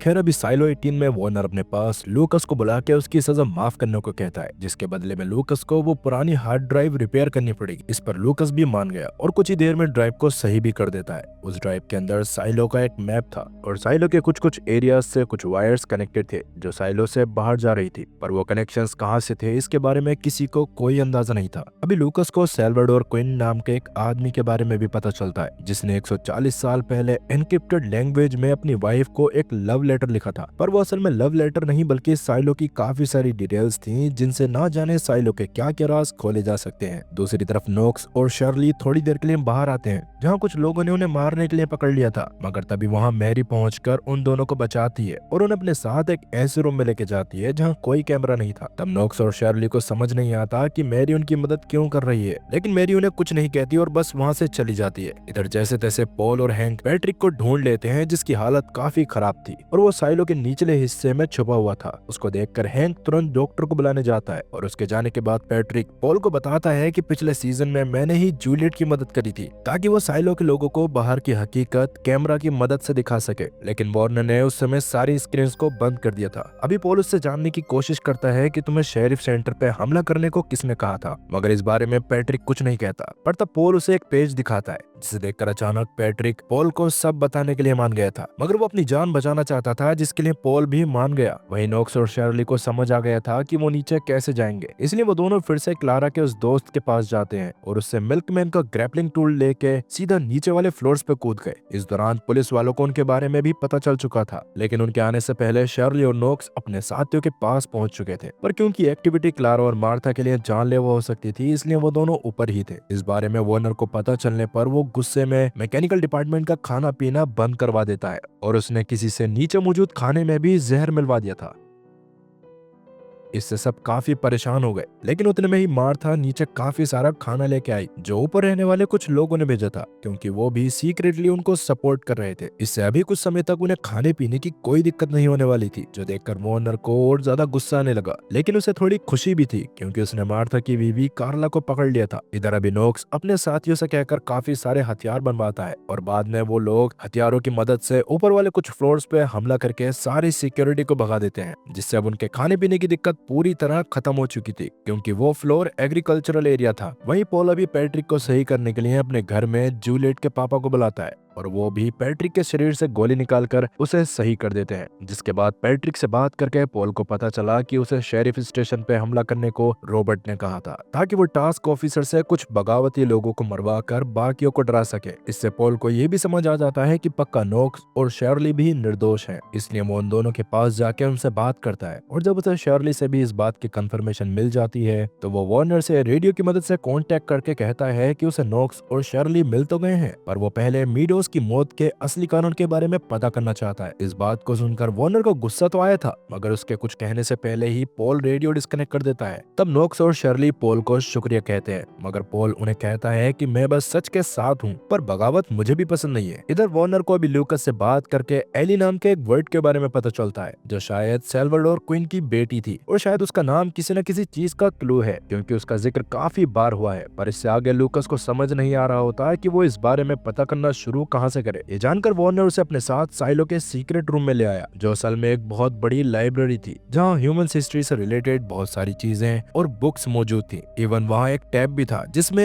एआई होता है, जिसको साइलो के हर ब्लूप्रिंट के बारे में पता था। अब वैसे वार्नर को खुद भी साइलो के बारे में ज्यादा चीजें तो पता नहीं होती, लेकिन उसे ये पता था कि उनके साइलो के अलावा बाहर 49 साइलोस और है और सबको 352 साल पहले बनाया गया था। इधर नोक्स और शर्ली ने बगावत की पूरी तैयारी कर ली थी। वो एक छोटा सा रॉकेट टाइप डिवाइस बनाते हैं जो साइलो के सबसे ऊपरी माले के पास फटता है, जिसमें से काफी सारी पर्चियां नीचे आने लगती हैं। उन पर्चियों में वार्नर और साइलो के रूल्स के खिलाफ कई तरह के सवाल थे, जैसे मीडोज कैसे मरी, जूलियट जिंदा है या नहीं, और आईटी डिपार्टमेंट और वार्नर क्या छुपा रहे हैं। अभी ये सब जब वार्नर पढ़ता है तो उसको काफी गुस्सा आ गया। ये सारे सवाल पढ़कर बाकी लोग भी वार्नर से सवाल करने लगे थे, जिससे गुस्से में आके वार्नर सारे कम्युनिकेशन और रेडियो डिवाइसेस के कनेक्शन काटने को कहता है, ताकि बगावत करने वाले लोग एक दूसरे से कांटेक्ट ना कर पाए। इसके बाद वो रॉबर्ट के पास जाके उसकी भी मदद मांगता है, मगर रॉबर्ट ने उसकी कोई भी मदद करने से मना कर दिया था, क्योंकि उसे पता चल चुका था कि वार्नर ने फिर से उसकी जगह ल्यूकस को साइलो के राज बताए। इससे गुस्से में आके वार्नर उसको बता देता है कि शर्ली और नोक्स की मदद रॉबर्ट की बीवी मैरी ने करी थी, और उसके बाद ही वो भागकर नीचे जा पाए थे। ये सुनकर रॉबर्ट थोड़ा सा हैरान हो गया। वहीं नीचे मौजूद मैकेनिकल डिपार्टमेंट वालों को पता चल चुका था कि उनके कौन से साथी ने सारी सब्जियों में जहर मिलाया था। असल में वो रिले नाम की एक औरत थी जिसको अब सब मारना चाहते थे। तभी बीच में हैंक आके बताता है कि रिले की माँ ऊपर हॉस्पिटल में एडमिट है,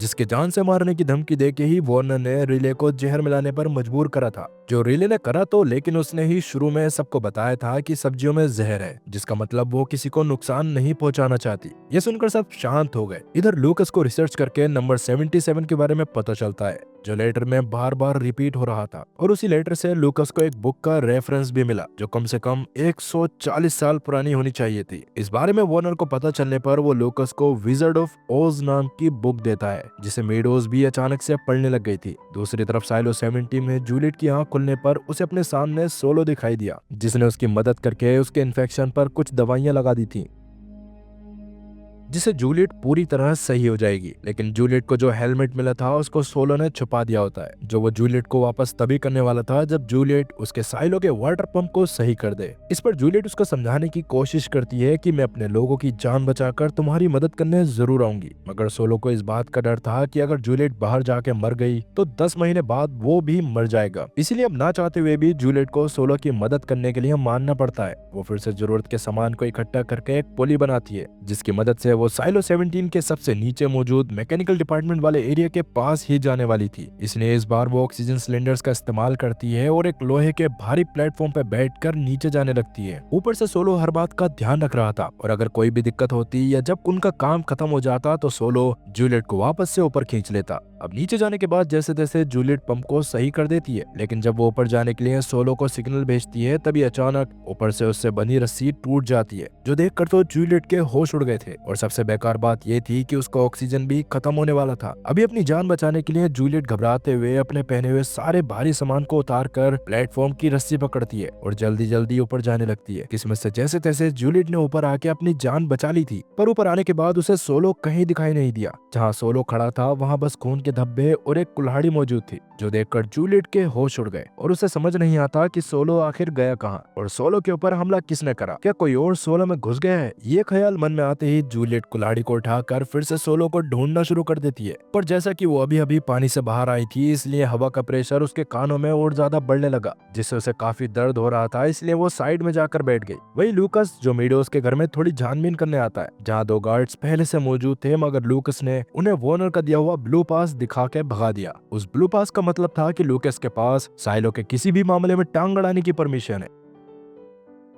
अब मीडोज के घर में पड़ी किताबों में जब लूकस को कोई भी क्लू नहीं मिला तो वो साल्वाडोर क्वीन के वंशजों के एड्रेस के बारे में पता करने लगता है। इधर मैकेनिकल डिपार्टमेंट वाले मीटिंग करते हुए अब मेडिकल एरिया पे भी कब्जा करने की सोच रहे थे, लेकिन मार्था चाहती थी कि पहले वो लोग क्लारा को फ्री करवा ले। मगर क्लारा को फ्री करवा के लाने में काफी दिक्कत थी, क्योंकि उसे एक ऐसी जगह पर रखा गया था जिसके बारे में पॉल को भी पता नहीं होता। इसलिए सब अभी ऐसा करने से मना करते हैं, जिससे मार्था चिढ़ गई थी। दूसरी तरफ साइलो 17 में सोलो को ढूंढते हुए अचानक जूलियट की आंखों पे कोई तेज रोशनी मार के उसके कांधे पर तीर चला देता है, जिससे दर्द में तड़पते हुए जूलियट एक इमरजेंसी मेडिकल रूम में जाके उस तीर को निकालती है और वहां रखी मेडिकल किट से ब्लड रोकने की कोशिश करने लगी। इस दौरान जूलियट को समझ नहीं आ रहा था कि उसके ऊपर हमला करने वाले लोग कौन हैं और उन्होंने सोलो को क्यों मारा। वहीं साइलो 18 में लूकस सैल्वाडोर क्विन के वंशजों से जाके मिलता है, जिन्होंने लूकस को देखते ही उसे कुछ भी बताने से मना कर दिया था, क्योंकि उनका मानना था कि सैल्वाडोर क्विन एक गद्दार था, जिसकी वजह से उन लोगों की लाइफ काफी बेकार हो गई। इस बारे में जब लूकस वॉर्नर से जाके बात करता है तो वॉर्नर उसे बताता है कि ऐसा कुछ नहीं था। असल में सैल्वाडोर क्विन एक हीरो था,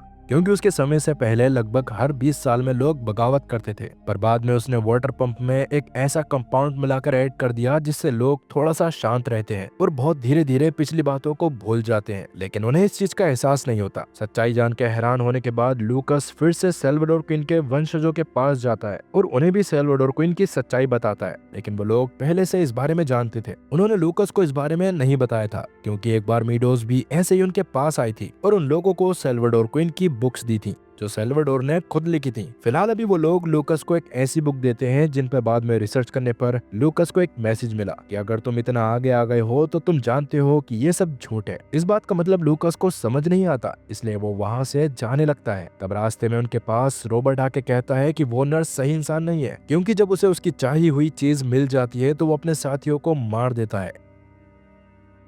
इसलिए अगर तुम्हें एक साथी की जरूरत है और अगर तुम चाहो तो मैं तुम्हारा साथी बन सकता हूँ। कुल मिलाकर रॉबर्ट बस लूकस के साथ होकर ये जानना चाहता था कि वॉर्नर उससे क्या ढूंढवाने की कोशिश कर रहा है। इधर मैकेनिकल डिपार्टमेंट वाले लोग शर्ली और नोक्स के बिना मेडिकल एरिया पे हमला करने की कोशिश करते हैं, मगर वहाँ पहले से काफी सारे लोग उनका वेट कर रहे थे और उनके किसी साथी ने उनकी इन्फॉर्मेशन लीक कर दी थी। और असल में ये सब किसी और ने नहीं बल्कि मार्था ने क्लारा को बचाने के लिए करा था। उसने कैमरा को सही करके अपने रूम में लगाकर वॉर्नर को उसके पास आने को कहा था और वॉर्नर ने नोक्स और शार्ली के बदले में क्लारा को छोड़ने का वादा किया था। खैर अभी शार्ली को उनके साथियों के पकड़ जाने के बारे में पता चलने पर वो परेशान होकर मार्था के पास आती है और मार्था को सब बताती है। इससे मार्था को काफी बुरा लगा, लेकिन वो शार्ली को वहां से जाने को कहकर कैमरा की तरफ मिडल फिंगर दिखाती है, जिसे देखकर वॉर्नर हंसने लग गया था। दूसरी तरफ जूलियट साइलो 17 में अभी भी सोलो को ढूंढने की कोशिश कर रही थी, क्योंकि बिना उसके वो अपने हेलमेट को नहीं ढूंढ सकती। तभी उसे एक आदमी की बॉडी दिखाई दी, जिसके पास जाने पर अचानक उस आदमी ने जूलियट पे हमला कर दिया था।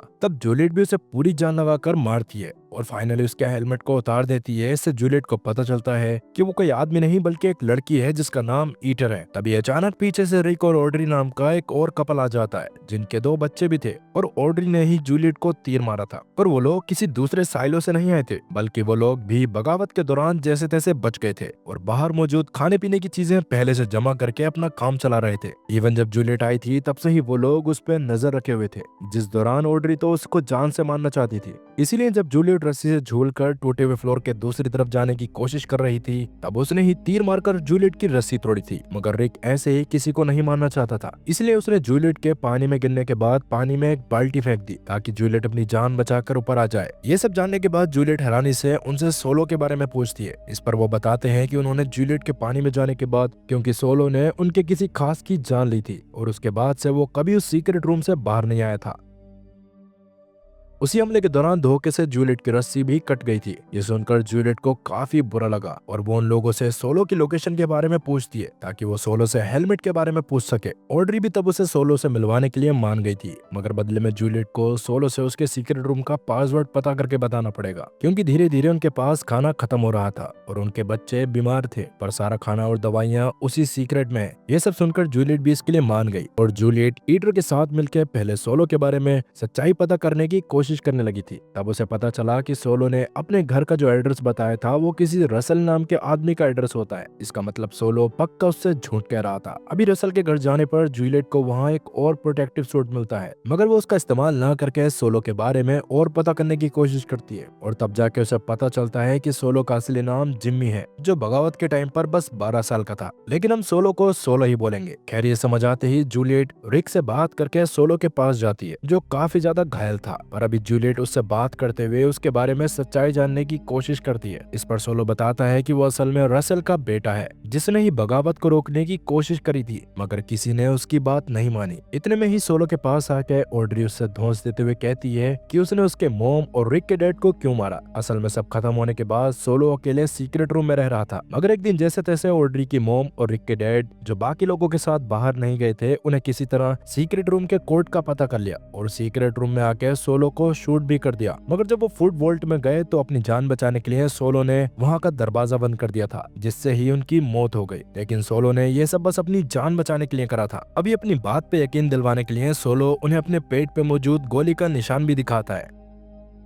जिसे देखकर सब उसकी बात समझ जाते हैं। आगे सोलो कहता है कि मेरे पिता ने मेरी जान बचाने के लिए मुझे उस सीक्रेट रूम में भेजा था, जिसके दरवाजे को उन्होंने खोलने से मना करा था ताकि मैं सेफ रह सकूं। पर उसी दिन मैंने पहली और आखिरी बार गलती करी थी। और वैसे भी सोलो बाहर आने से काफी डरता था, क्योंकि उसके सीक्रेट रूम में जाने के बाद सोलो के सामने ही पुराने शेरिफ ने उसके पिता को शूट करके खत्म कर दिया था, और तब से ही सोलो काफी डरता था। ये सब जानकर जूलियट अभी सोलो को रिक और ऑड्री के बच्चे की कंडीशन के बारे में बताती है, जो जानकर सोलो उन्हें सीक्रेट रूम का पासवर्ड बताकर अपने साथ अंदर ले जाता है, जहां वो सब सोलो का इलाज करते हैं। और ये रूम असल में वैसे ही लाइब्रेरी थी जैसे साइलो 18 में है, और यहाँ खाने पीने, मेडिकल जैसी सारी फैसिलिटीज मौजूद थी। वहाँ सोलो सबको आइसक्रीम खिलाता है और जूलियट को उसका सूट भी वापस कर देता है, जिस पर जूलियट उसे बताती है कि उसे रसेल के कमरे में दूसरा सूट मिल गया था। ये सुनकर सोलो काफी इमोशनल हो गया, क्योंकि वो समझ चुका था कि जूलियट बस उसको बचाने के लिए अब तक वहाँ रुकी हुई थी। इधर साइलो 18 में और रिसर्च करके लूकस को साइलो के नीचे मौजूद एक टनल के बारे में पता चलता है, जहाँ जाके उसके सारे जवाब मिल सकते थे। इसीलिए वो इस बारे में बताने के लिए वार्नर को हर जगह ढूंढने लगा। लेकिन वार्नर उस समय सीसीटीवी से मार था और बाकी सबकी बातें सुनने में बिजी था, और जब तक वो शार्ली और नोक्स को नहीं पकड़ लेता तब तक वो ऐसे ही सब सुनने और देखने वाला था। उससे आज वार्नर को पता चलता है कि सब लोग धमाके वाली चीज को साइलो के मेन डोर पे लगाकर दरवाजा तोड़ने वाले हैं, और इस सबको लीड खुद पॉल करेगा। और इस बारे में जब वार्नर ने सबको बताया तो सब काफी हैरान हो गए और अटैक रोकने का प्लान बनाने लगे। इधर लूकस खुद ही साइलो के निचले हिस्से पे जाके उस टनल के बारे में पता करना चाहता था। उसी वजह से वो नीचे चला गया, मगर वहाँ उसे नीचे मौजूद बगावती लोग पकड़ लेते हैं। और जब उन्हें लूकस के पास मेयर का कार्ड मिला तो उन्हें लगता है कि लूकस उनकी जासूसी करने आया है। तब अपनी जान बचाने के लिए लूकस सबको बताता है कि जूलियट उसको जानती थी। ये सुनते ही सब शांत होकर शर्ले को वहाँ बुलाते हैं, जिससे लूकस कहता है कि शायद जूलियट अभी भी जिंदा है, क्योंकि हमारे साइलो के आसपास और भी साइलोज हैं, और जूलियट इस साइलो से निकलकर अपनी जान बचाने के लिए दूसरे साइलो में चली गई है।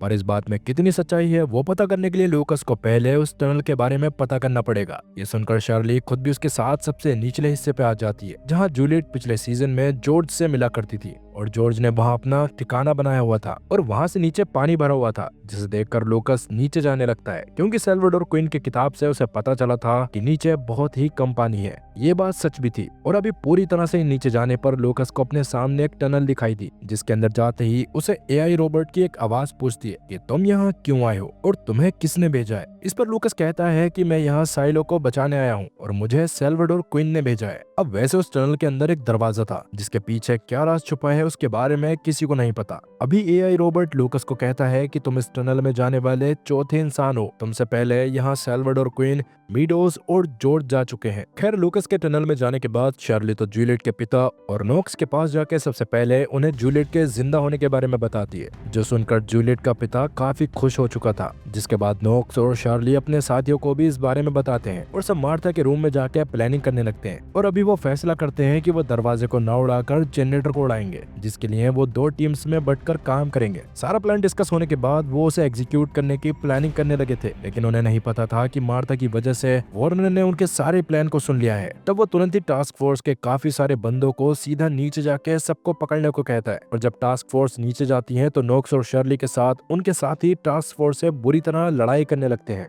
इसी बीच कुछ लोगों ने जाके पॉल को भी गिरफ्तार कर लिया था, जिससे वार्नर काफी खुश हुआ, क्योंकि बगावत करने वाले मेन लीडर उसके गिरफ्त में थे। अभी रॉबर्ट एक बार जाके पॉल से मिलता है और जानने की कोशिश करता है कि वो शेरिफ होके भी जूलियट की तरफ क्यों है। इस पर पॉल उसे अपने पास मौजूद पेपर देते हुए उसे उसकी बीवी के साथ देखने को कहता है। और जब रॉबर्ट ऐसा करता है तो उसकी बीवी और वो दोनों काफी हैरान हो गए, क्योंकि उस पेपर में असल में बाहर की दुनिया की कुछ सुंदर सुंदर फोटोज थी, और दोनों को समझ आ गया था कि उन्हें भी जूलियट का ही साथ देना चाहिए। अब जैसे कि नोक्स और शर्ली भी गिरफ्तार हो गए थे, उसी वजह से वार्नर मार्था की बीवी क्लारा को छोड़ देता है और मार्था गिरफ्तार नहीं होती थी, इससे क्लारा को काफी गुस्सा आ गया था क्योंकि मार्था ने बस सेल्फिश होकर उनके सारे प्लान को खराब कर दिया था। वहीं नीचे जनरेटर के पास जाने पर टास्क फोर्स को उसमें काफी सारे बॉम्ब्स लगे हुए दिखाई दिए, लेकिन उनकी वायर्स आपस में कनेक्टेड नहीं थी, इसलिए सब आराम आराम से बाकी सारे बॉम्ब्स को निकालना शुरू कर देते हैं। वहीं मार्था अभी वार्नर के पास उससे मिलने के लिए जाती है, जो मार्था को एक हीरो बताता है। पर तब मार्था उसको बताती है कि जो भी तुमने देखा और सुना वो सब झूठ था। मेरे सभी साथियों को पहले से पता था कि तुम हमें देख और सुन रहे हो। ये सुनकर तो वार्नर के होश उड़ गए। तभी टास्क फोर्स का एक ऑफिसर वार्नर के पास आके उसे बॉम्ब्स के बारे में बताता है कि वो बॉम्ब्स कनेक्टेड नहीं है। ये सुनते ही वार्नर खुश हो गया था, पर तभी मार्था उसके सामने साइलो में मौजूद सभी ऑफिसर्स के बैज गिराती है, जो देखकर वार्नर को समझ आ गया था कि सारे ऑफिसर्स भी उन लोगों के साथ मिले हुए हैं और उनका असल प्लान कुछ और ही है। इधर हैंक कभी जूलियट के डैड के साथ एक पेशेंट का सहारा लेके एक बॉम्ब को उन सीढ़ियों पे पहुंचा देता है जहां से वार्नर ऊपर नीचे आ जा सकता था, लेकिन हैंक के पास डेटोनेटर नहीं था, जिसकी वजह से हैंक या जूलियट के पिता दोनों में से किसी एक को बॉम्ब की वायर्स कनेक्ट करने के लिए पास में रुकना होगा, जिससे रुकने वाले इंसान की मौत हो जाएगी। अब वैसे तो हैंक ऐसा करना चाहता था, मगर जूलियट का पिता उसे ऐसा करने को मना करता है क्योंकि हैंक के आगे उसकी पूरी लाइफ थी। ये बोलकर जूलियट का पिता हैंक को जूलियट की घड़ी देते हुए कहता है कि अगर जूलियट सच में जिंदा हो तो उसे ये घड़ी वापस कर देना और बताना कि मैं उसे बहुत प्यार करता हूँ। ये सुनकर हैंक भी इमोशनल हो गया। इसके बाद हैंक भागकर साइड में चला गया और जूलियट का पिता सीढ़ियों को ब्लास्ट करते हुए खुद भी ब्लास्ट में मारा गया। इससे वार्नर के तो होश उड़ गए थे और अब तक ऑफिसर्स ने शर्ली और उसके साथियों को फ्री कर दिया था, जो गुस्से में अपने अपने हथियार लेके ऊपर आने लगे थे। इससे वार्नर को समझ आ गया था कि अब पानी सर से ऊपर जा चुका है। अभी उसके पास ल्यूकस आके बताता है कि मुझे जो पता चला है उसके हिसाब से हमारे ऊपर कोई तो नजर रख रहा है, पर अगर हमने किसी से भी इस बारे में बात करी तो वो सेफ गार्ड प्रोसीजर को चालू कर देंगे। जो सुनकर वार्नर काफी हैरान रह गया, मगर सेफ गार्ड है क्या, इसके बारे में वो किसी से कोई बात नहीं कर सकते। अभी परेशान होकर वार्नर वहाँ से जाने लगा था और रॉबर्ट को मेयर की पोस्ट भी सौंपकर उस सीक्रेट रूम की चाबी भी दे देता है। इस समय वार्नर को भी कुछ समझ नहीं आया था, मगर वार्नर बस एक प्रोटेक्टिव सूट उठाकर सीधा शेरिफ स्टेशन में चला गया और उस जगह को खाली करवा कर वहाँ बैठ के काफी देर तक कुछ सोचता रहा। इधर साइलो 17 में जूलियट बस अपने जाने की तैयारी कर रही थी। उससे पहले वो सोलो के साथ उसके घर में जाती है, जहाँ जाके सोलो अपने पुराने दिनों को याद करके इमोशनल हो गया। तभी अचानक उसे कुछ बहुत ही खतरनाक याद आया और वो जूलियट को एक मैप दिखाते हुए बताता है कि असल में साइलोज में एक सेफ गार्ड नाम का प्रोसीजर भी होता है। सेफ गार्ड बेसिकली एक पाइप है जिसमें इतनी पॉइजनस गैस है कि साइलो के सभी लोगों को जान से मारा जा सकता है और जब भी बगावत चरम सीमा पर होती है तो वो प्रोसीजर ऑन हो जाता है। उसी वजह से उनके साइलो के बचे हुए सभी लोग मारे गए थे, लेकिन सोलो के पिता ने उस प्रोसीजर को रोकने का तरीका ढूंढ लिया था, जो तरीका सोलो जूलियट को भी बता देता है और उन्हें भी ये भी पता चल जाता है कि सेफ गार्ड प्रोसीजर के पाइप लेवल 16 में है। इसके बाद जूलियट सीधा उस सूट के पास जाती है जो उसे रसेल के कमरे में मिला था, पर उसे पता चलता है कि वो सूट चूहों ने काट रखा है। इससे जूलियट काफी परेशान हो गई थी क्योंकि उसे अपने फायर फाइटर वाले सूट पे पूरी तरह भरोसा नहीं होता, लेकिन कोई रास्ता ना होने की वजह से वो उस सूट के पास जाती है, लेकिन अब वो सूट भी अपनी जगह पे नहीं था। तब रिक उसे बताता है कि सोलो अभी अभी तुम्हारा सूट लेके गया है। इससे जूलियट को लगता है कि शायद सोलो उसका सूट लेकर भाग गया, मगर बाहर जाने पर उसे पता चला कि सोलो सूट पहनकर पानी में गया था ताकि उसे पता चल सके कि सूट कहीं से लीक तो नहीं हो रहा। इससे जूलियट भी थोड़ा सा इमोशनल हो गई। इधर जूलियट के साइलो में बगावत बढ़ती जा रही थी। सभी लोग अभी भागकर कैफेटेरिया में आ गए थे, लेकिन तभी उनकी नजर स्क्रीन पे दिखाई दे रही जूलियट पे पड़ी, जो भागते हुए सबको कैमरा से एक मैसेज दिखाती है कि बाहर खतरा है तो बाहर मत आओ। अभी जूलियट की बात मानकर सब शांत हो जाते हैं और जूलियट अपने साइलो के अंदर आने की कोशिश करने लगती है। शुरू में तो साइलो का दरवाजा नहीं खुलता, पर अचानक दरवाजा खुलने पर जूलियट जब अंदर आती है तो गेट के जस्ट अंदर ही मौजूद सेफ्टी सेक्शन में उसे वार्नर भी सेफ्टी सूट पहने खड़ा दिखाई दिया। उसके हाथ में गन थी जिससे वो खुद को खत्म करना चाहता था ताकि वो सेफ गार्ड से ना मरे। तभी जूलियट उसे बताती है कि मुझे सेफ गार्ड बंद करने का तरीका पता चल गया है। ये बोलकर वो वार्नर को अंदर ले गई थी, मगर वो साइलो में जाने की जल्दी में सेफ्टी डोर के और अंदर आ गए थे, जहाँ जाते ही दरवाजे बंद हो जाते हैं और चारों तरफ आग फैल जाती है, जिससे किसी का भी मरना तय था। मगर वो लोग मरेंगे या नहीं। इधर रॉबर्ट अपनी बीवी और बच्चे के साथ उस सीक्रेट रूम में आ गया था, जहाँ के एआई ने उसे उसके बच्चे के साथ बाहर जाने को कहा था, क्योंकि वो उसकी बीवी को साइलो को बचाने का तरीका बताना चाहता है। ये सुनकर रॉबर्ट हैरान रह गया। इसके साथ ही कहानी पास्ट में दो लोगों पे जाती है जिस समय दुनिया में रेडिएशन बढ़ता जा रहा था और अमेरिका पे न्यूक्लियर अटैक हुआ था, जिसकी वजह से रेडिएशन काफी हद तक बढ़ गया था। अभी वो दुनिया बचाने के लिए साइलो के बारे में बात करते हैं, पर अगर दुनिया बचाई जानी है तो साइलो के इतने राज क्यों है? क्या जूलियट और वॉनियर बच पाएंगे? और रॉबर्ट मैरी को क्या बचाना चाहता है? और सबसे बड़ा सवाल, क्या बाहर की दुनिया पूरी तरह सही है? और इस बारे में साइलो के लोगों को कुछ नहीं पता। माफ करना, इन सब सवाल के जवाब आपको इस सीरीज के 3rd सीजन में मिलेंगे, जो अभी रिलीज नहीं हुआ है। तो जब भी वो आएगा मैं उसको भी इस चैनल पर जरूर लेकर आऊंगा।